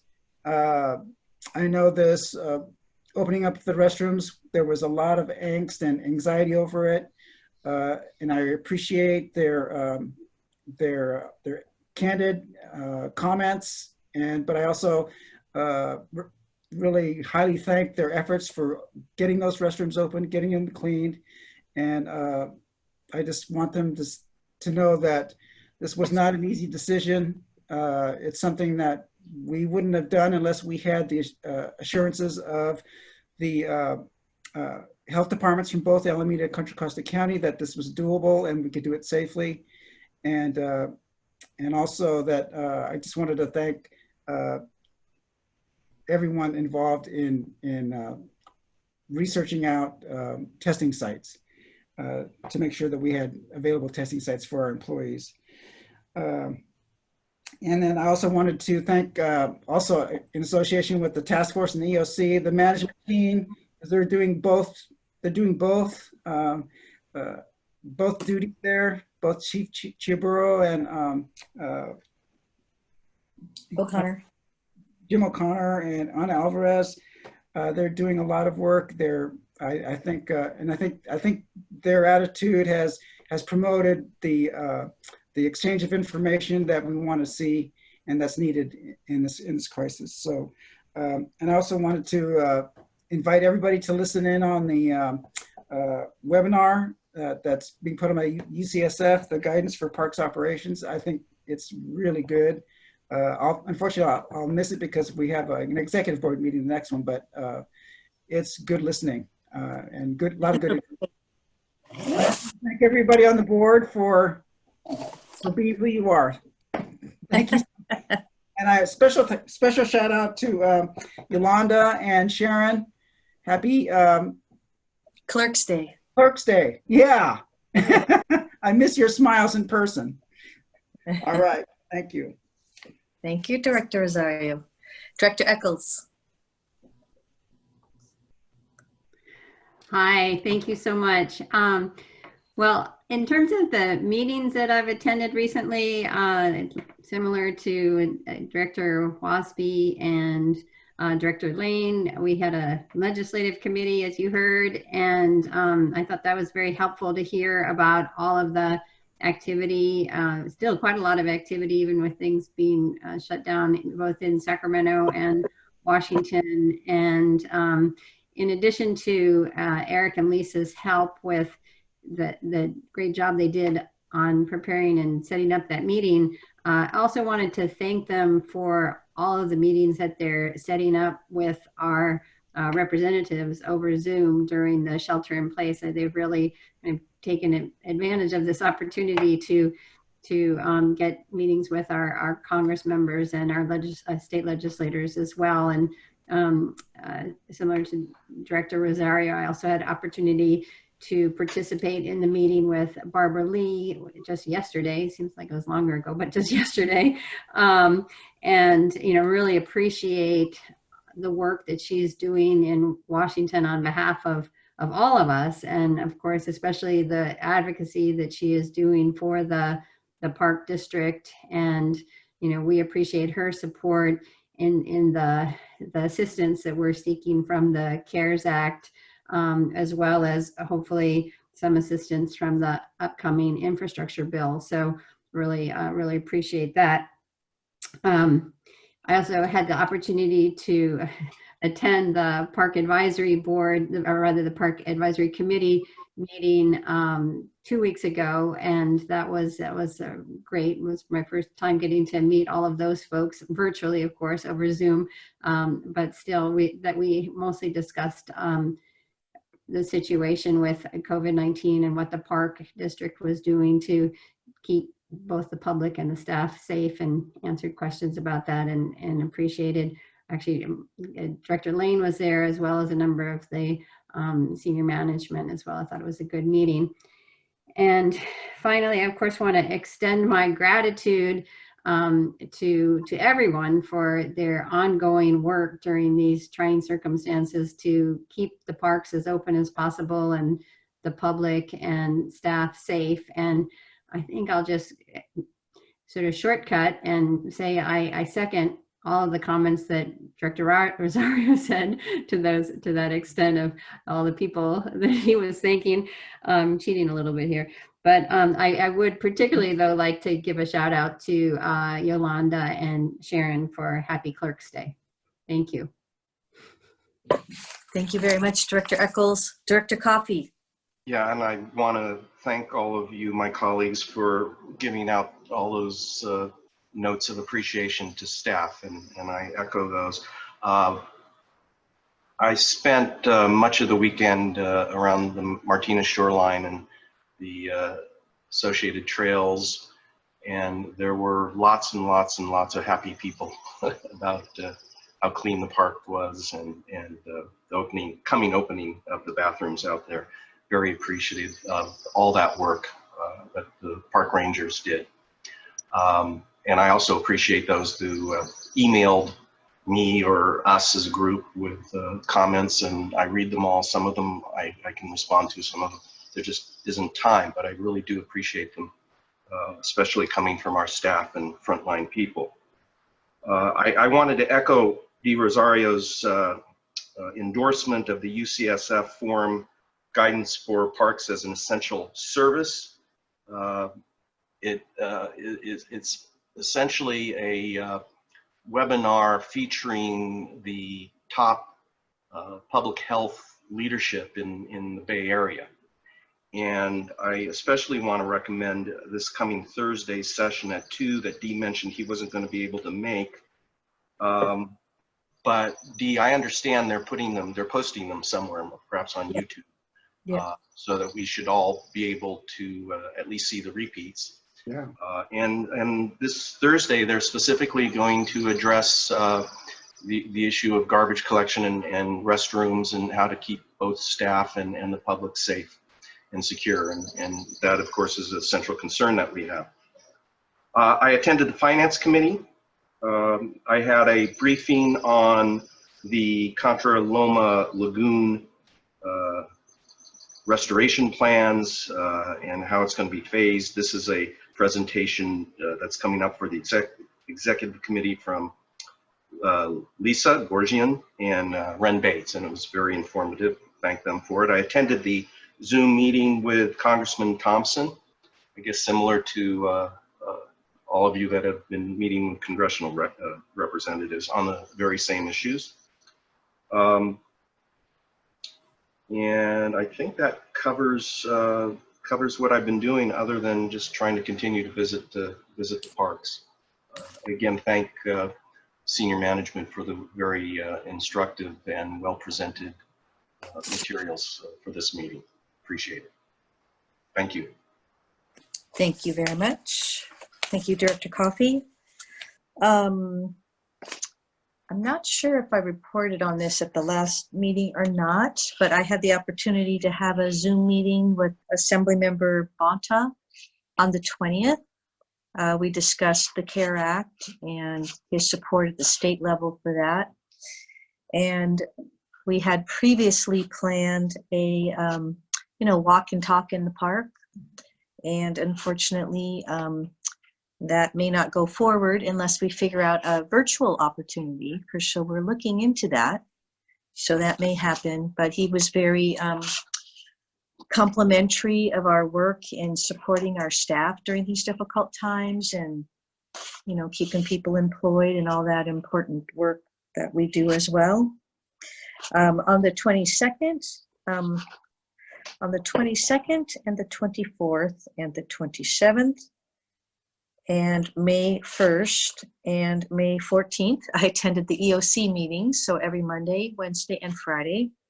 And just briefly on the EOC meetings, I just want to say it's very heartening also to listen to the professional reports of people who are very earnestly trying to address all the challenges. And one of the highlights, of course, is the work being done to make sure that we have an appropriate supply of PPE and that it's out where it needs to be, and that people are familiar with the rules and the regulations and the protocols to be safe and the posting of signs and those sorts of things. And I would also mention that there's discussion about putting together the, I think it's the AEP, the plan for Mother's Day, so that we'll be all ready and that everybody will know, how we're going to work through a busy weekend.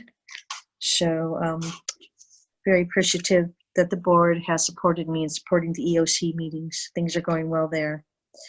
On the 29th, I attended the Finance Committee meeting, and I will agree with my colleagues. It was a sobering meeting, but a really important meeting. We do need to look forward and try to determine how COVID-19 is going to impact us financially, and we need to plan for that. It's a reality, and we always do that here at the Park District. We always make plans for the future so that we can be fiscally sound, and I appreciate the work that's being done on that. And also discussed at the Finance Committee, we're going to start putting some of our workshops together again, and the finance workshop is one that we probably will see in the near future, so we can start doing some forward planning with regard to financial impacts. So look forward to that. I had a briefing on the McCosker project and was briefed by Matt, Ren, Lisa, and Christina. Thank you so much. It was extremely helpful, and I just want to give you an extra thank you because when I'm running these meetings and trying to keep track of everything, it's so nice to have that, briefing in advance. So I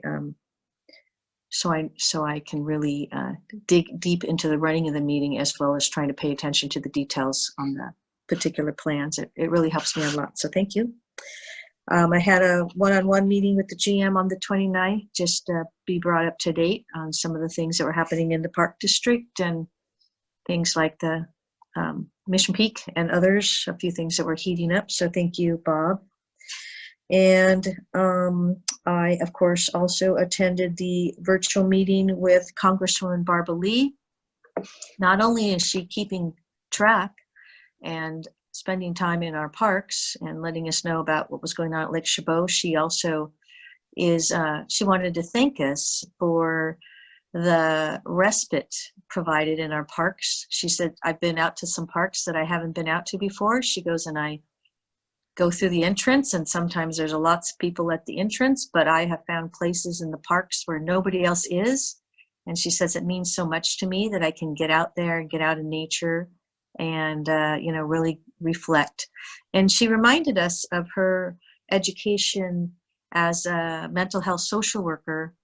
And she is very interested in finding out more information and whether there is additional research being done on the mental health benefits of spending time in our parks. She's very, very focused on that and would like to know if some work is being done on that to show the importance of the parks during times like this.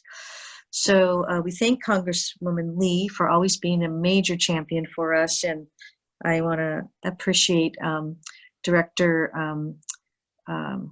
Rosario and Director Eccles, who were on the call. Director Rosario talked about fire mitigation and the importance of those ongoing programs, and Director Eccles represented us very well on all the dollars and cents of the CARE Act and how it impacts us. So thank you for that. And I had an opportunity to speak a little bit about the importance of a summer jobs program, a youth summer jobs program, which we typically are very, very proud of our impact on being able to hire so many young people over the summers, and to see if there might be some federal assistance under the third economic recovery bill, if that's done, whether there can be some sort of youth jobs corps program to recognize all the young people who need work in this upcoming summer, and see if we can have some of our youth involved with some of our virtual activities with our naturalists, and some of the work may be being done with our fuels crew, and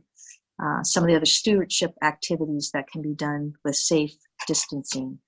So she was quite supportive and asked for a lot of details so that she can advocate for us in the third bill for a program such as that. And with that, I'm just looking at my notes here.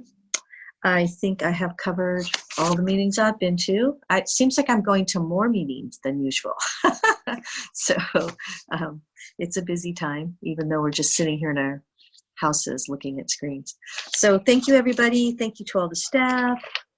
Thank you for all the great work that's being done.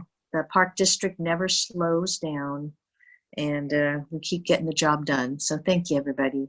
And I see some faces popping up, so I don't know if there's any final comments by the GM or the Chief Counsel, or everybody good?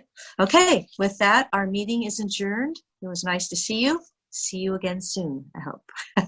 Take care. Bye.